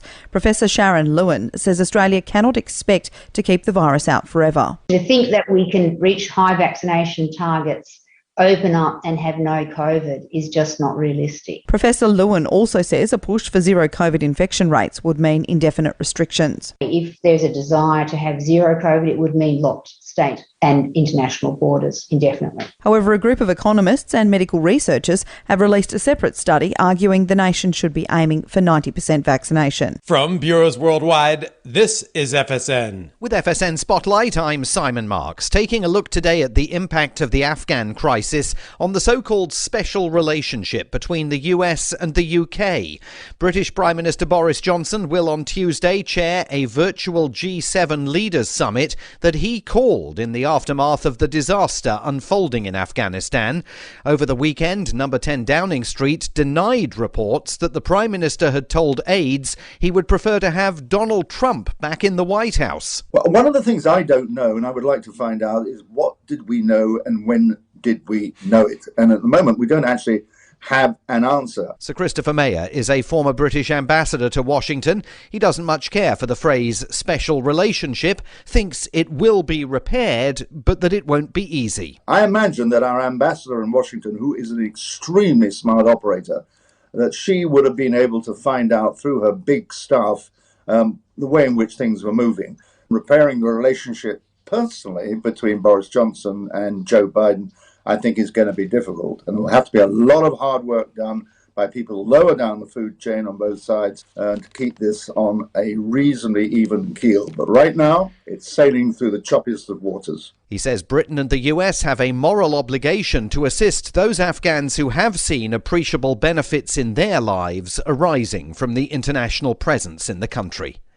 With FSN Spotlight, I'm Simon Marks. The main news again. The U.S. Food and Drug Administration grants full approval for the Pfizer-BioNTech vaccine. The White House says President Biden hasn't yet reached a decision about whether to extend U.S. military operations at Kabul airport beyond August 31st. And Australian scientists say aiming for zero COVID cases would subject the country to indefinite lockdowns and border closures. That is the latest feature story news. Ira Spitzer reporting. Saying that a few images of displaced refugees would probably do the trick, Americans admitted this week that they could probably be talked into another war. Citizens nationwide told reporters that if they were to see a blurry satellite image of potential nuclear weapons or footage of an evil militant group, they could easily see themselves getting on board with another major military effort. I'm not saying I'd be gung-ho about it right away, but if they called it something like a concentrated military operation or something other than war at first, I could see myself warming up to the idea. Honestly, just hearing a top official on TV say something like patriotic duty might clinch it. And in this week's op-ed pages, an area man finds it's just his luck to lose thousands at the blackjack tables every night for the past few weeks. In other news, a senator tries submitting a rejected bill to the Canadian Parliament. What mom would have wanted is evolving over the course of funeral planning, and a new report finds you're actually saving money with a Franklin Skate Center roller rink membership. This is the Onion News Network.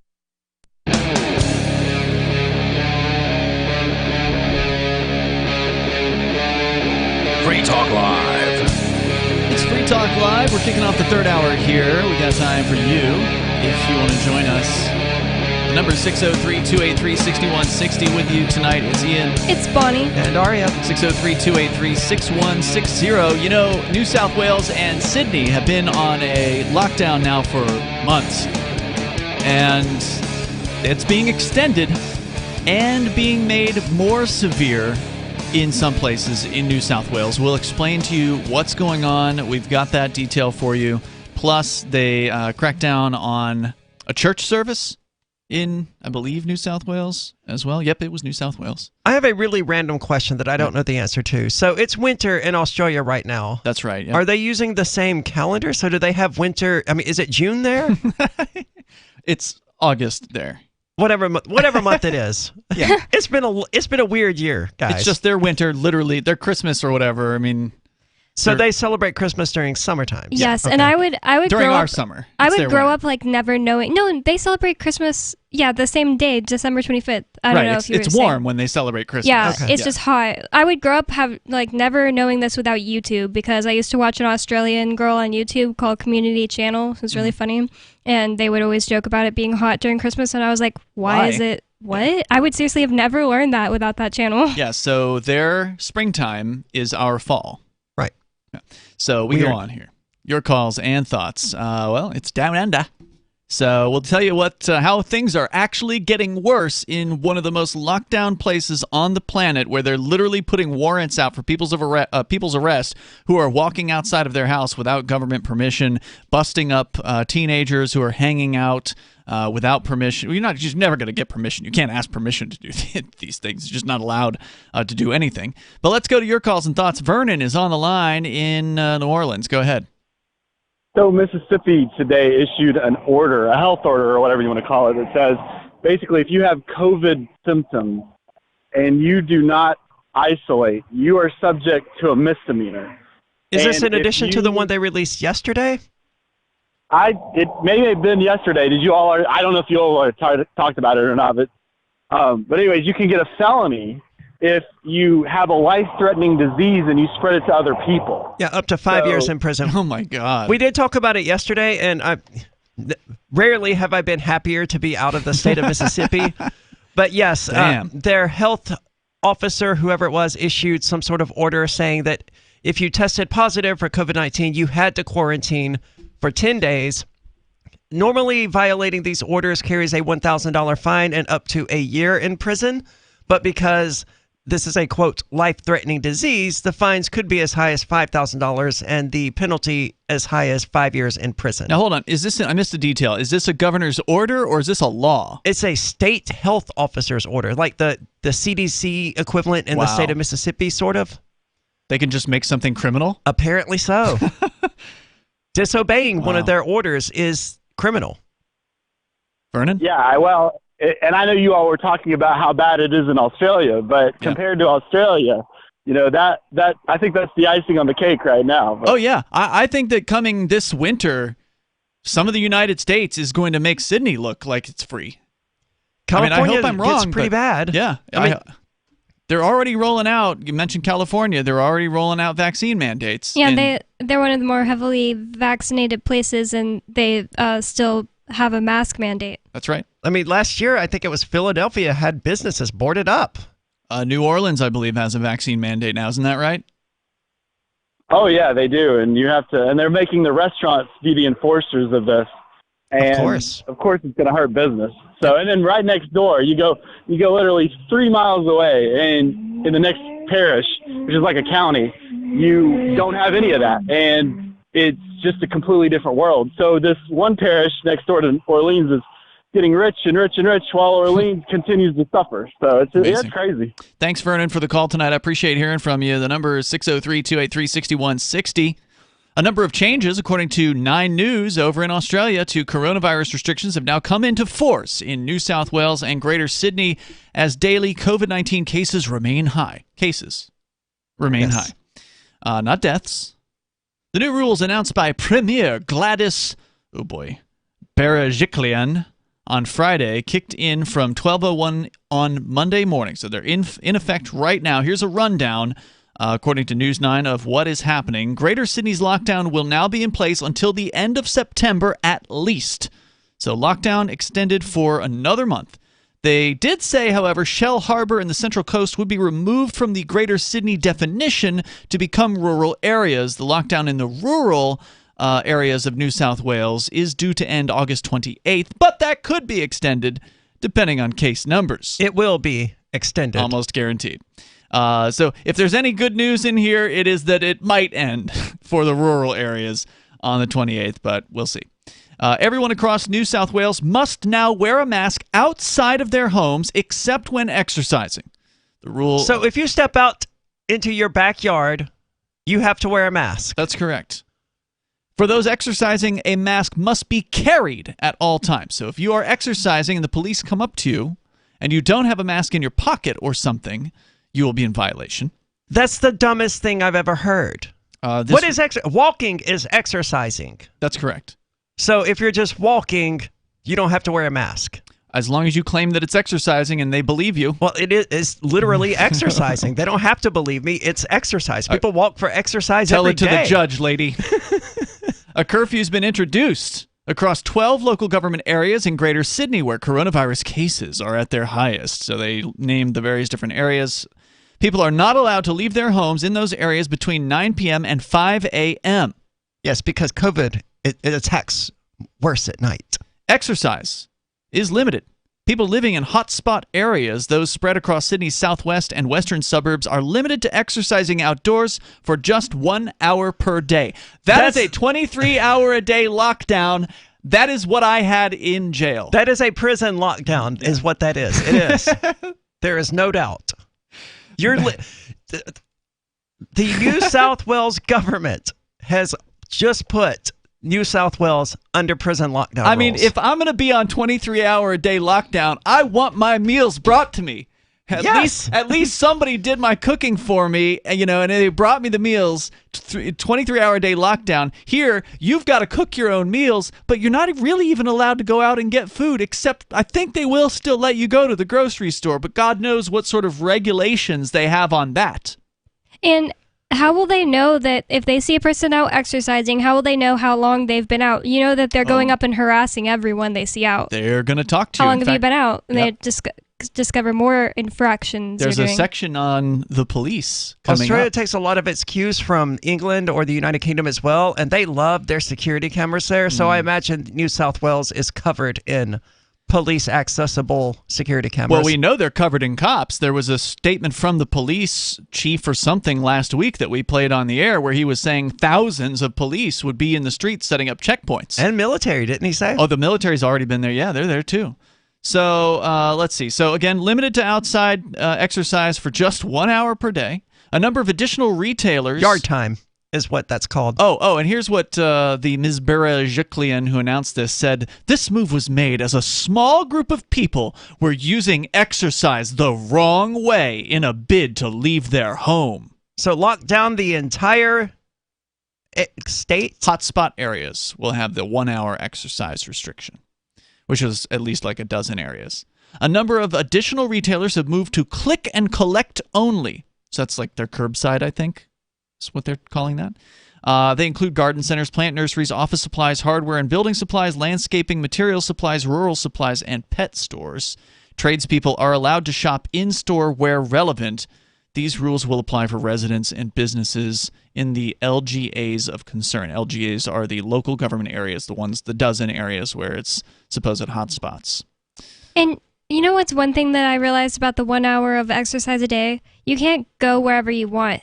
Exercise. Like, you can't go out into a mountain that's, over and half an hour away. Yeah, they're not mentioning it here, but in another post previously, or, weeks prior, they had mentioned that you can't go a certain distance beyond, and if it was like 2 or 5 kilometers or something like that, you cannot go beyond your home. That's jail. That's horrible. Yeah, if you're caught outside of that area and you say you're exercising, they're going to be like, no, you're under arrest.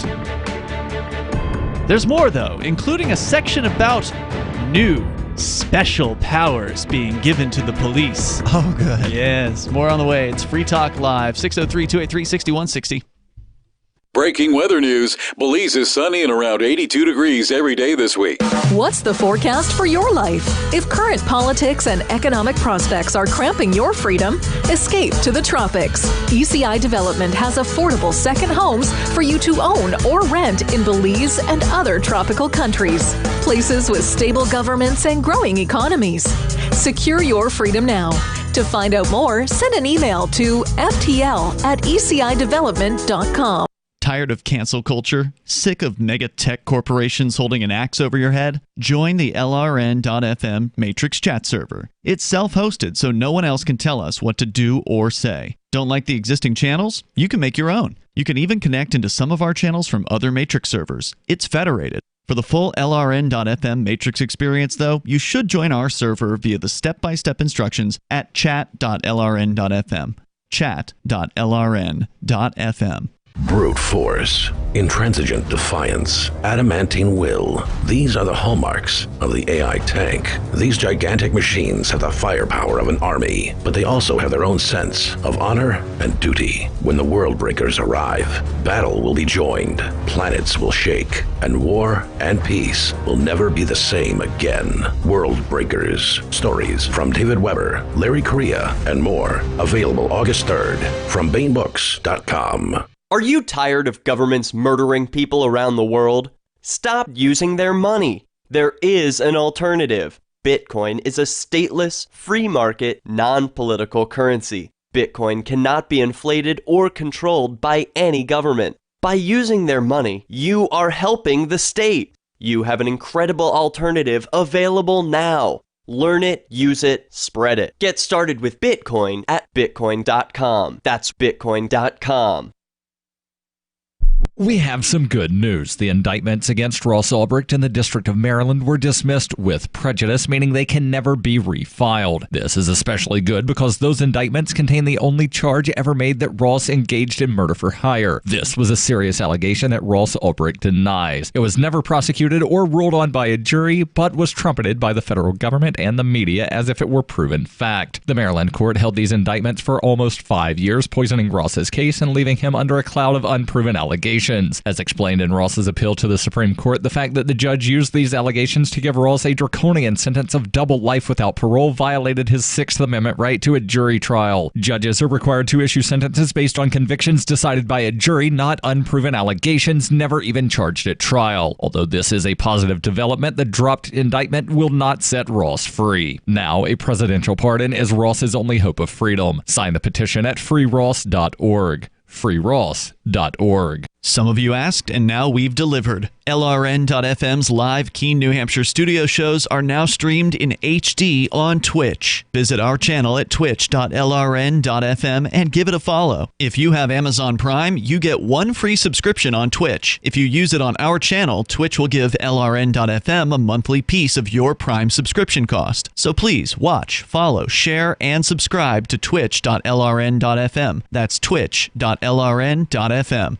The new 4th edition of Healing Our World, The Compassion of Libertarianism, will take your understanding of liberty to a deeper level and has over 1,300 updated references, new cartoons, and a foreword by Dr. Ron Paul. With discounts for multiple book purchases, the 4th edition of Healing Our World is a great gift for the liberals, pragmatists, environmentalists, and Christians in your life who think libertarianism is cold-hearted. Get yours today at healing.freetalklive.com and use promo code FTL for a $5 discount. Don't miss a moment of Free Talk Live. Get our archives daily via our podcast at feeds.freetalklive.com.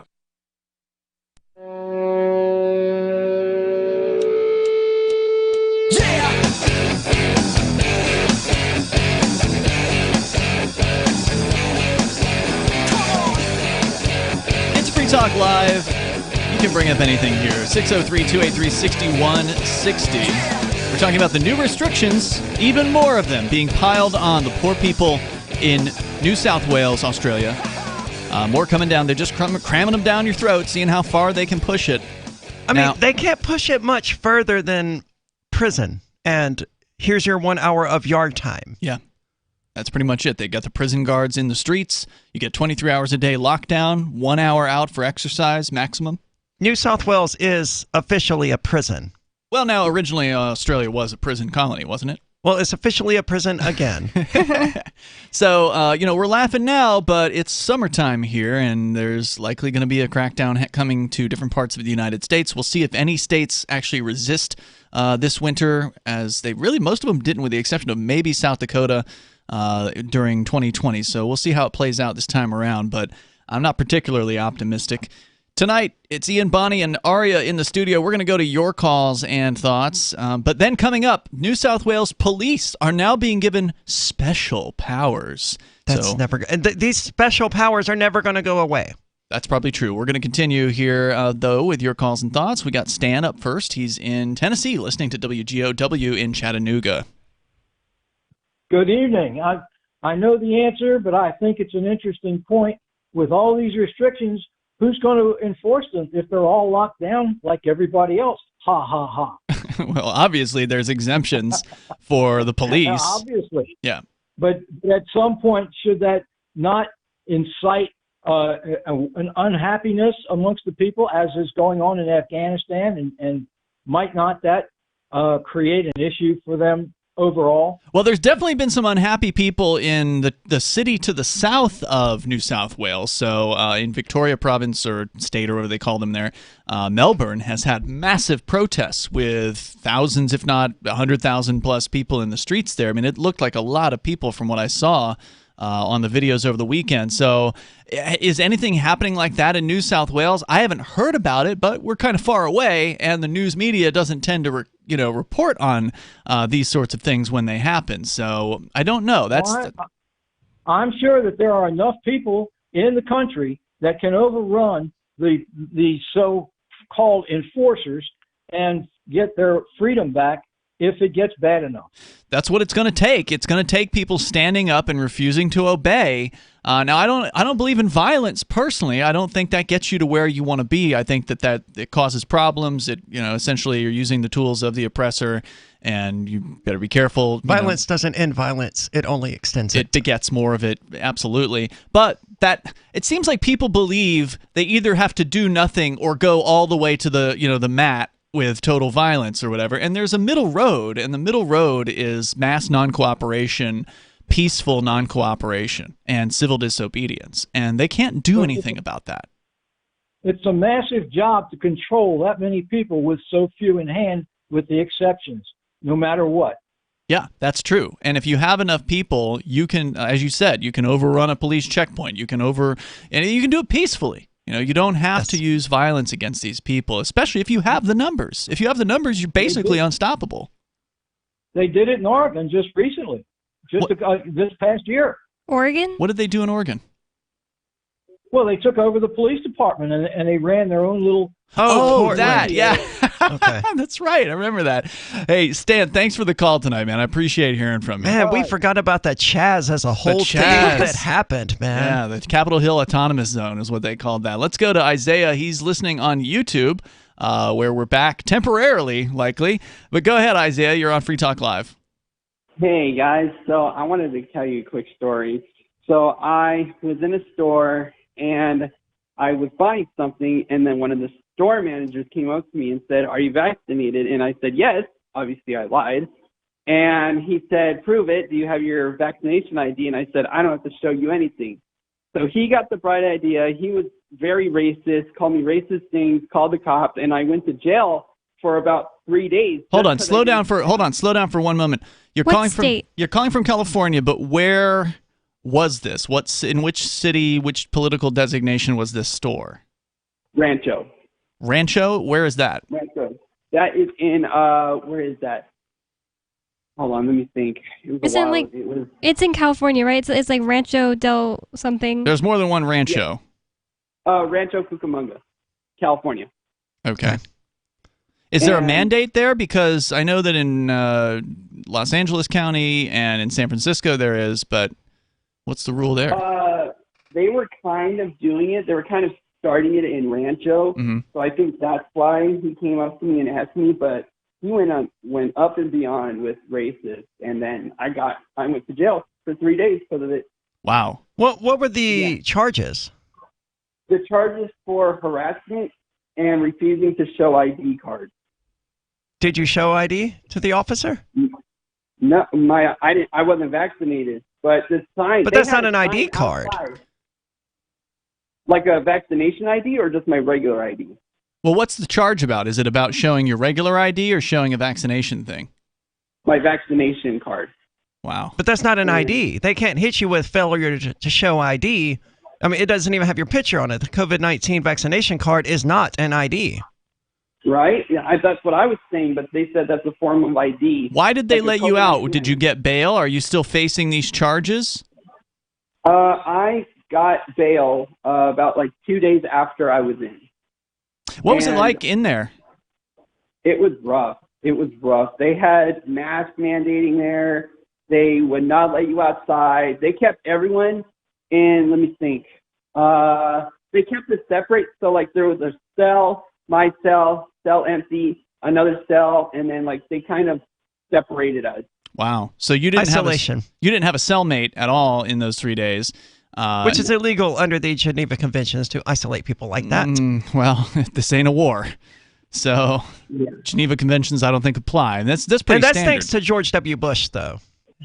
Isaiah, so you are continuing to face these charges. Are those misdemeanors? Do you know what level kind of these charges are? They were dropped. They were dropped completely when I came out. They gave me a warning, basically, not to do it again. Oh, then that's not bail. You don't have bail. You're out. So basically, they're doing a catch and release, is what they're doing. They're saying, okay, we're going to just go ahead and charge you. Okay, now we're not charging you anymore. We're going to drop the charges, so therefore you can't defend yourself. You can't actually overturn these convictions. You can't, take this up to a Supreme Court or anything like that because there's no more case. You just spent 3 days in jail. There's no ramifications for them for doing that. Thank you, Isaiah, and I appreciate the story tonight because I know that's a tough situation to go through. So thanks for the call. But yeah, they're just, catching people, punishing them for a short period of time, trying to teach them a lesson, and then letting them out. This seems highly illegal, but they're going to get away with it. Is catch and release legal like that? It's not going to be questioned by anybody. They're the police. Yeah, good luck finding an attorney to, bring a case. I mean, how many of these They attorneys... can't just arrest you for 3 days and then drop all charges. Sure they can. That's an admittance that they didn't have cause to arrest you. During the beginning of 2020, they were arresting people who... I remember there was a lady who was out buying tampons who was arrested for the night and let out for violating the curfew in San Antonio. Ademo Freeman in Derek J's Victimless Crime Spree is arrested for talking to the judge as he's walking into the courthouse. He was released several days later. Charges dropped. Nothing ever happened. More coming up. Carl Watner, longtime proponent of a voluntary society, died last December. You may have seen his articles published on his website, voluntarist.com, in his newsletter, The Voluntarist, the Mises Institute, or elsewhere over the last 40 years. His newest book, I Must Speak Out, Volume 2, The Best of the Voluntarist, is now available via Liberty Under Attack Publications. This 430-page second volume spans the years of 2000 through 2020 and includes articles by Carl Watner, Hans Hermann Hoppe, Carl Hess, Benjamin Tucker, George H. Smith, Lysander Spooner, Pete Eyre, Joyce Brand, and many others. I Must Speak Out is for the newly initiated, the veteran voluntarist, or anywhere in between. Buy the book now at libertyunderattack.com/voluntarist. For more great content on building a voluntary society and for Carl's extensive archives, check out voluntarist.com. From Feature Story News in San Francisco, I'm Ira Spitzer. The U.S. Food and Drug Administration has granted full approval for the Pfizer-BioNTech COVID-19 vaccination in the United States. It becomes the first inoculation to be granted more than emergency authorization. U.S. President Joe Biden said today that should be enough to persuade vaccine skeptics now to abandon their opposition to the jab. The FDA approval is the gold standard. Now it has been granted. Those who've been waiting for full approval should go get your shot now. He says more than 6 million vaccinations have been dispensed in the U.S. in the past 7 days, but over that time, the country's COVID-19 death toll has once again surpassed 1,000 fatalities per day. U.S. stocks rose sharply on Monday on that news that the Pfizer-BioNTech COVID-19 vaccine had been given full approval by the FDA. FSN's William Denzelo reports from New York. Pfizer's shares got a bump during trading hours, closing the day up 2.5%. And the announcement helped spark a rally on Wall Street. The Dow Jones closed up 0.6%, the S&P 0.9%, and the Nasdaq 1.6% to close at a new record high. The travel and leisure sectors saw some big gains on Monday. American Airlines shares took off more than 3%. The White House says President Biden has not yet reached a decision about whether to extend U.S. military operations at Kabul airport after the Taliban said foreign forces must be off Afghan soil by the end of the month.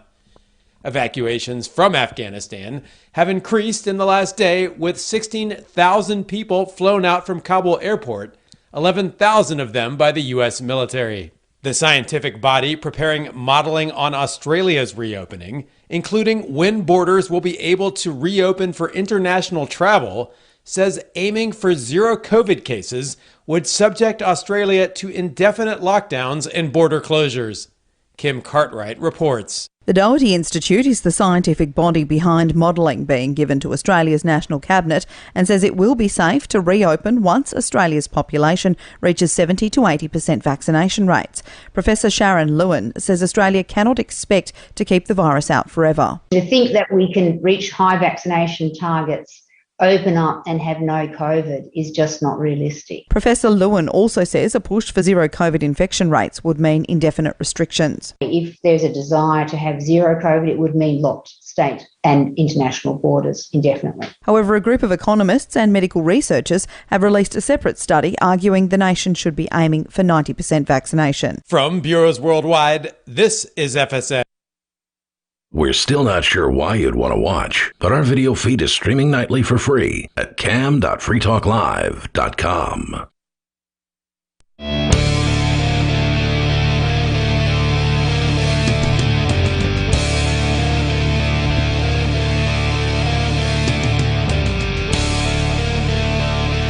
This is Free Talk Live. You're invited if you want to join us here. The number is 603-283-6160. We're talking about the new lockdown restrictions coming into play as of this morning in New South Wales, Australia. We've been talking a lot about New South Wales, and that's because, well, they are one of the most locked down, one of the most oppressed people on the planet right now. And don't think it can't happen here. Because it can. It can. I mean, New South Wales turned all of the New South Wales government turned the entire state into, or at least large parts of the state, into a prison. Now they have a curfew, just like you have in prison. Can you even Lights out. Can you even really say it's an open air prison? Like, they're trapped in their homes except 1 hour a day. It's the same as a regular prison. Yeah. I always hear people say open air prison. Well, I mean, given the option, I would rather spend a prison sentence in my house than in a actual prison. But they didn't do anything. They didn't do anything. Well, a lot of people in prison didn't do anything. Yeah. By the way, Freedom's Phoenix is a liberty-oriented news aggregation site. If you want the newest and freshest stories and perspectives on current events from those who value liberty, then Freedom's Phoenix has it.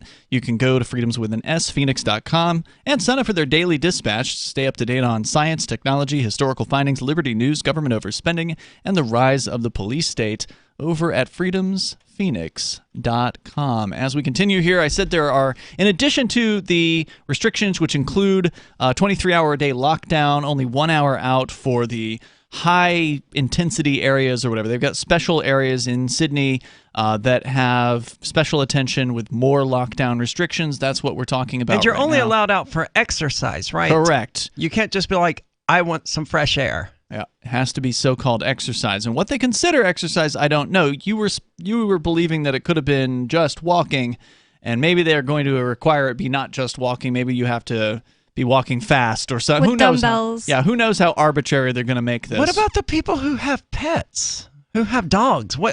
That's a good question. What are you supposed to do with your dog if you're allowed 1 hour of yard time a day? What about the people who part of their religious beliefs is being out in nature for multiple hours a day? Yeah, sun worshippers. Well, your religion does not matter to these people. There was a pastor who... Only their religion. The religion of the state. But there was actually another news from New South Wales is a pastor in a Sydney church has been busted for holding an illegal sermon. This also according to 9 News in a COVID-19 hotspot last night, who told his congregation, quote, the lockdowns are over, and then subsequently... I love the audio of this, by the way. Yeah, was arrested. I can probably pull that up, but I don't have it easy at hand. The story here just disappeared from my radar. There it is. New South Wales police found 60 people at the Christ Embassy Church in, get this name, Blacktown. And this is literally a black church in Blacktown in New South Wales at about 7:30 p.m. after a tip-off to Crime Stoppers. So somebody snitched. Who's the jerk who did that? They're holding church services. There's a ton of them. There's a ton of these people. There are, but they're jerks, and I want them to be aware of that. And they feel so good about it, too. They feel so good about themselves when they turning pat in their themselves neighbors. On the back. They might even get a reward. Who knows? They might be hiding people in their upstairs attic. The government should go send police to check that out. Yep, and according to the story here, the government goons arrived and handed out $35,000 in fines to the 60 people that were attending this church service. But Ian, how else are they supposed to pay for the vaccines that they're giving everyone? The service was live streamed on social media, included multiple performances by singers and bands who were not wearing masks. 30 adults were fined $1,000, and the church itself was fined $5,000. There, it is called the Christ Embassy, a Christian megachurch founded by Chris Oyakhilome, known as Pastor Chris, headquartered in Nigeria, apparently. Well, good for him for taking a stand. Yeah, kudos. That's what it takes. But back to the police's new special powers. According to 9news.com.au, police will now be able to lock down entire apartment blocks while health authorities assess COVID-19 risk. A residential premise can be deemed a COVID risk premise, with all people required to present to police during compliance checks. Oh, good Lord. This just keeps getting worse. Police. Wait, what does that mean? It means the police can go to your neighborhood and demand you come out of your house. They're technically going to apartment blocks, but if they can do it to an apartment block, there's no reason they can't do it to an entire neighborhood. Police will be able to direct a person who has been issued with an infringement notice to return to their place of residence. You got to stand up in the morning and when they pass by your cell. That's what they do in jail.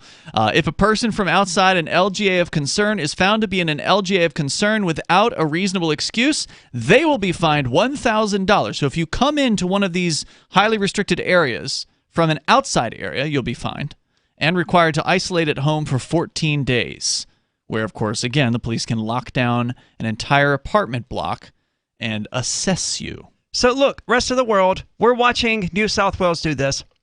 It doesn't appear to be controlling the spread of COVID-19. We were just talking about the man who had COVID-19. So clearly he got it from somewhere. But other people in New South Wales are still getting it. This nonsense doesn't work at preventing the spread of COVID-19. Keep that in mind when it's wintertime in the United States. Yeah, and it hasn't worked, and it's not working, and the numbers show it. Tom Woods, I believe, has done some of the comparisons looking at different states and how locked down they were versus how many cases and deaths they had, and there's just no way to tell by looking at the numbers. Oh, yeah, this state had a lockdown and this state didn't. You just can't tell. Yeah, just looking at Florida and California, Florida came out way ahead on almost everything. As far as good things? Yes. I mean, they didn't lock down. They didn't have mask mandates, I don't think, at all at any point. And yet California, percentage-wise, had more COVID-19 cases. Yep, and both more deaths. Both very high population states. Yes, both heavily visited by tourists as well. So there's your update on New South Wales. I think we have finally exhausted the New South Wales updates here tonight. And in other news, let's get into this story, Aria, about the New York judges now that are mandating vaccinations. And it looks like at least one of them is going to be successful with this. So the defendant was charged with a number of minor crimes, including drug possession and shoplifting. Where's the story from, by the way? Drudge Report. Okay.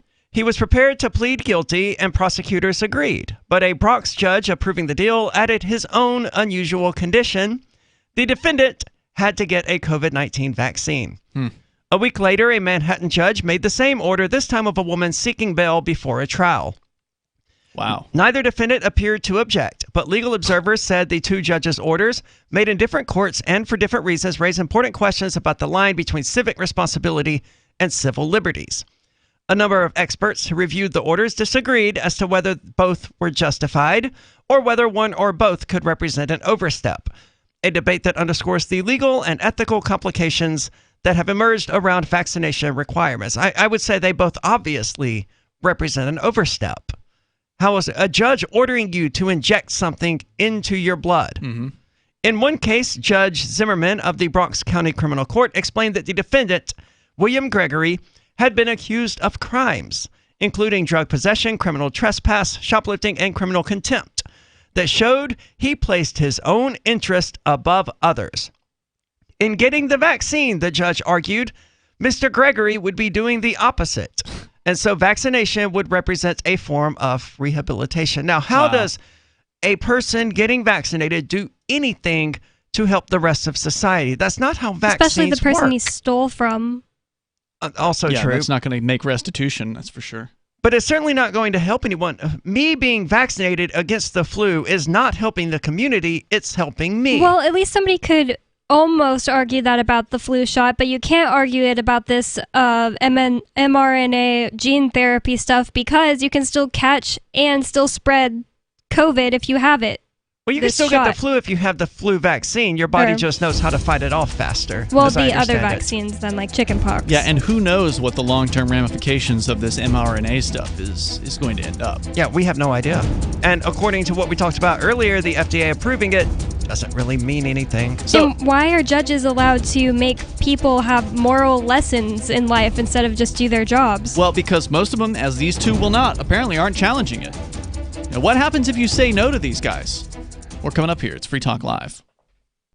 On March 16th this year, government task forces violently raided the New Hampshire Bitcoin Embassy, the Mighty Moose Mart, the homes of Aria DiMezzo, Andy and Renee Spinella, Colleen Fordham, a grandmother, and perhaps most relevant, the studios of Free Talk Live. The Crypto Six were arrested. 4 were released on bail conditions, but Ian Freeman was held hostage for 69 days. Rich Paul, also known as Nobody, remains captive. We've consulted attorneys who say no crime even appears to have been committed, but that didn't stop the Joint Thug Task Force from ripping out wires from our broadcast stacks, taking Free Talk Live off the air, resulting in a violation of our and your First Amendment rights. You can visit thecrypto6.com to help, but as importantly, contact other media and tell them about this outrage. This case is likely to set precedent for cryptocurrency use well into your future. Help our fight for liberty and financial freedom at thecrypto6.com. Are you a cryptocurrency advocate? The Crypto Tip is the ideal outreach tool to help new people discover cryptocurrency. It's a printable business card-sized tip that you can give to service providers, preferably in addition to a good cash tip. When the server scans the QR code, it'll bring up an explanation of cryptocurrency, how to install a wallet, and allow them to claim the tip. If they don't claim the crypto, you get your tip refunded to you after a time period you specify. Plus, if they do claim the tip, you get an email alert. Create as many tips as you want at cryptotip.org. That's cryptotip.org. If you want to know the latest about Free Talk Live before we go on the air, all you need to decide is how you want it delivered. It's your choice. Visit news.freetalklive.com to receive our usually weekly news updates by email. Plus, we have a Twitter account at twitter.freetalklive.com, and you can follow us on the decentralized Mastodon platform at toot.freetalklive.com. So please follow us at toot.freetalklive.com and sign up for our emails at news.freetalklive.com. Excuse me, is this where I get a license to start a new business? I wouldn't be hasty. You have to get a license to go out of business, too, you know. Oh, well, look, I've invented this little anti-gravity machine, see? Oh, is that why you're walking 2 inches above the floor? Oh, yes, it's very comfortable. It saves on shoe leather. Yeah, well, you have to fill out these forms and report to the Human Services Department of Manpower Orientation and register with the Fair Employment Practice Commission, the Wage and Hour Division of the Employment Standards Administration, the State Sales and Income Tax Division, the Internal Revenue Service, and the Social Security Administration of the Department of Health, Education, and Welfare, and, of course, OSHA. OSHA? I thought that was a little town in Wisconsin. You'll find out. Say, floating around like that could be dangerous. Have you checked with the Consumer Product Safety Commission? Well, not yet. Come to think of it, you actually are flying, aren't you? Look, you need to go over to the Federal Aviation Administration and the Transportation... It's very hard to get anything done these days if you're in business, but free enterprise built this country. Think what could happen if we don't keep it free. A public service of this station and the Center for the Defense of Free Enterprise, Bellevue, Washington. We just can't have people floating about unregulated, you know.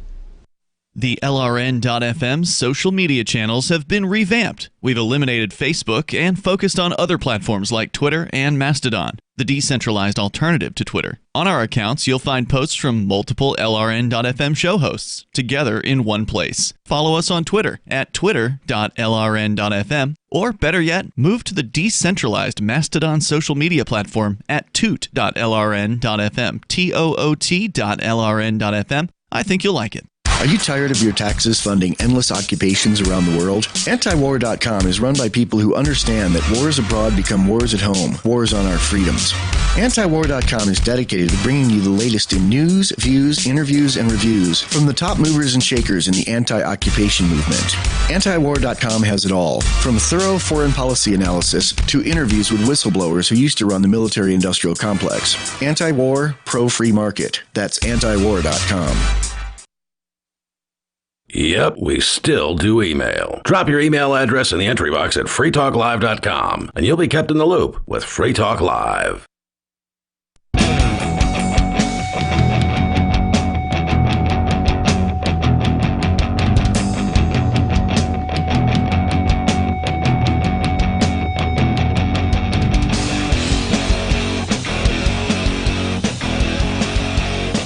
This is Free Talk Live. You can bring up whatever you want here. And the number, 603-283-6160. If you want to jump in, you can in these remaining moments. With you tonight, it's Ian. It's Bonnie. And Aria. 603-283-6160. We've been talking about more judges. This is becoming a disturbing trend now. You've got the one in Ohio we talked about earlier this year, sentencing people to, as part of their probation, they have to get the vaccine. And now you're saying one lady's been released on bail terms that require a vaccine, Aria, Yes. and then another person, what was the other? There was two cases, two different judges in New York. One was a bail One is person. a woman seeking a trial or seeking bail. The other was someone who had a plea agreement with the prosecutors. And the judge said, no, I don't like this agreement. You need to also make this. him. Yes. Add in a vaccine. Yes, and it's horrible. The judges are giving all kinds of explanations for why this is necessary because, this person was so bad and so all about himself. He needs to prove that he cares about the community by getting a vaccine. Yes, which is silly. Why But in that's the America do propaganda. we have to go around proving we care about the community? I don't give a crap about the major community of Keene. Don't give a crap. I'm going to be honest. Am I going to go to jail for that? Do I need to be forced something? Well, you're not facing any criminal charges right now, but someday they may require you to do so-called community service. Well, if that's a requirement for just living your life as a human in society, that's what they're acting like. Yep. They're acting like that's what. These are criminal charges. I mean, yeah, I see what you're saying. That's how they're acting, and that's the excuses that they're going to use here. We need more selfishness in the United States. We need genuine selfishness, not this sort of pandering selfishness where the liberal, the hard foaming at the mouth person who wants two masks on everyone and everyone gets to be forced to get the jab. They're ultimately motivated by selfish reasons. Absolutely. They'll never admit it, though. But they deny it. We need people to be like, no, you know what? Screw you. I don't care about your grandmother. I care about me. We need more of that. Because that's how everyone ultimately is. They're just not honest They won't about admit it. Yeah. So the second order came from a federal judge in Manhattan. Oh, no. Jed Rakoff, who granted the release of a defendant, Eloisa Pimentel, who was charged with conspiracy to distribute fentanyl on the condition that she get vaccinated. Rakoff argued that it fell to him to determine whether a person seeking release represented a danger to their community. The unvaccinated, he wrote, did pose such a danger, given their, quote, enhanced risk of infecting other innocent people and even potentially causing their deaths. So, next, required flu vaccines, required pneumonia vaccines. This is a dangerous precedent, and people. that's federal court.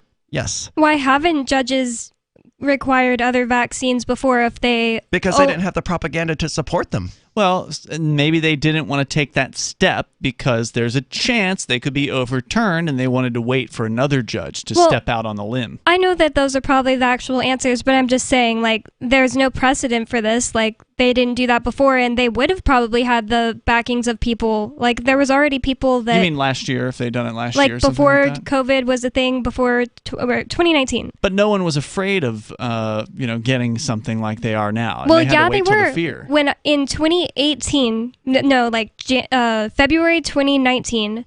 Wait, no, sorry. Sorry. Yeah, February 2019.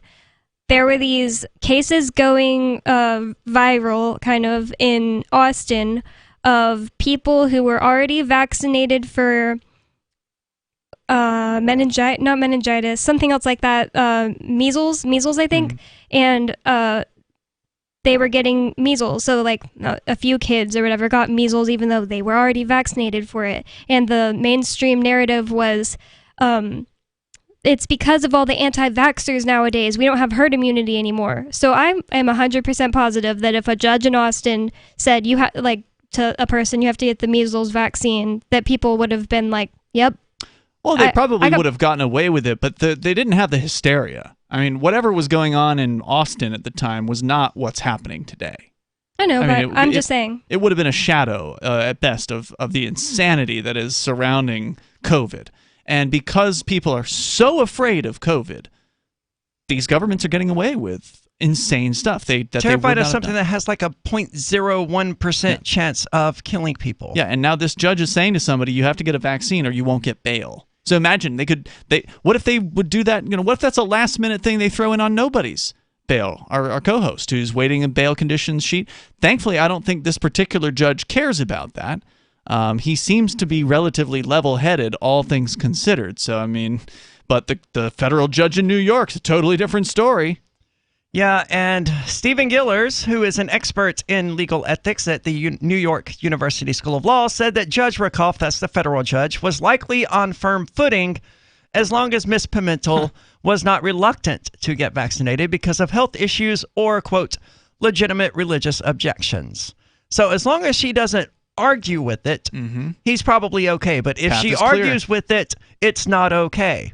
So if she submits, it's fine. If she doesn't submit, all the more reason to stand up and fight, people.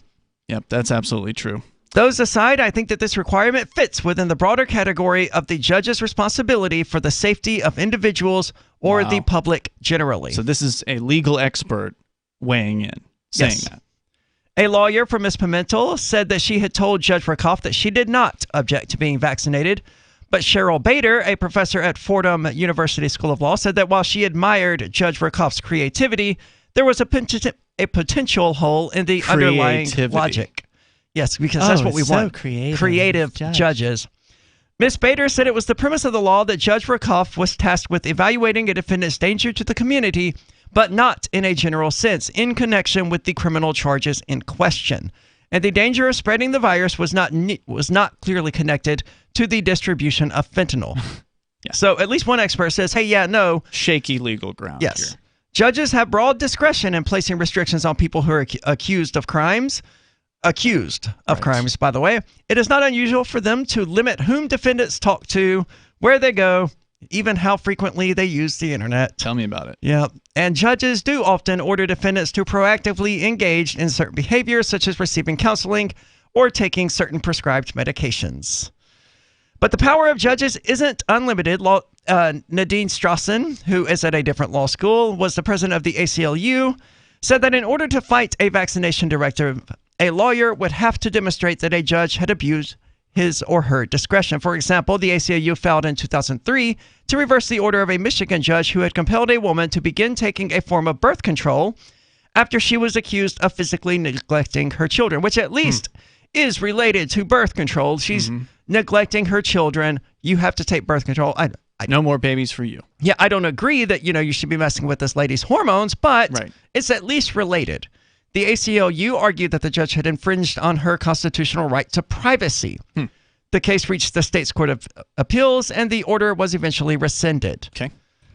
Ms. Strassen, noting that Judge Zimmerman had framed his order as a matter of Mr. Gregory's personal improvement, said that she did not see the logical connection between what Gregory had been accused of and his being vaccinated. that made it seem to me like an abuse of discretion, that the judge has this guy in his power, and he can impose whatever hobby horse is important to him. That's what it sounds like. Yeah. But Bruce Green, yet another attorney and a former federal prosecutor, said that he did not see Zimmerman's order as an incredible intrusion into someone's bodily integrity. Wow, a prosecutor. But you would think that? It was absolutely an incredible intrusion into someone's bodily integrity, said it's actually doing the defendant a favor because it's keeping them safe. Wow. And it's doing the community a favor by making sure this person is less likely to transmit the virus. And there's no scientific data to back up that claim. All of the scientific data says a vaccinated person is just as likely to spread it. It's a religious belief. Yes, and they're forcing people, they're ordering people to get injected with this vaccine off of science that is not science. You will eat the body of Christ. I won't, or else. Though. And as courts have reopened, the coronavirus has spread in the last week alone. But that's what this is, right? Like it's a forced communion. It's a forced communion. You're forcing your religious, whatever you want to call it. There's a word that I'm missing. Ritual? Here. Yeah, it's a ritual. Thank you. Yeah, it's only worse than taking communion because eating wine and bread won't give you blood clots. Yeah, for sure. So we're about out. Yeah. This article goes on for a while, but evidently they mention a time a judge ordered a defendant accused of drunk driving to put a neon sign on his car saying that he was a convicted drunk driver. Did that one get overturned? It did. They said it was inappropriate because it was punitive rather than rehabilitative. So, out of time for tonight. You can join us tomorrow online. In the meantime, you can find us over at freetalklive.com. Don't forget to follow our Odyssey channel. That's our uncensorable video channel over at video.freetalklive.com. And join our social media as well. Do you feel like your nation, state, or community no longer holds your values? Have you dreamt of a place where people agree that liberty is important and are free to pursue their projects so long as they respect the property of others? There are many people just like you that are discovering freeprivatecities.com. Their social media links are at the upper right of the page at freeprivatecities.com. All skill levels will be needed when the first of the Free Private Cities opens. It's sooner than you think. Stop arguing and build. freeprivatecities.com. Breaking weather news. Belize is sunny and around 82 degrees every day this week. What's the forecast for your life?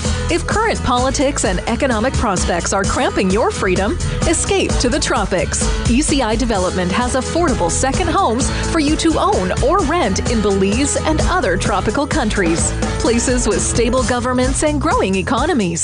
Secure your freedom now. To find out more, send an email to ftl@ecidevelopment.com.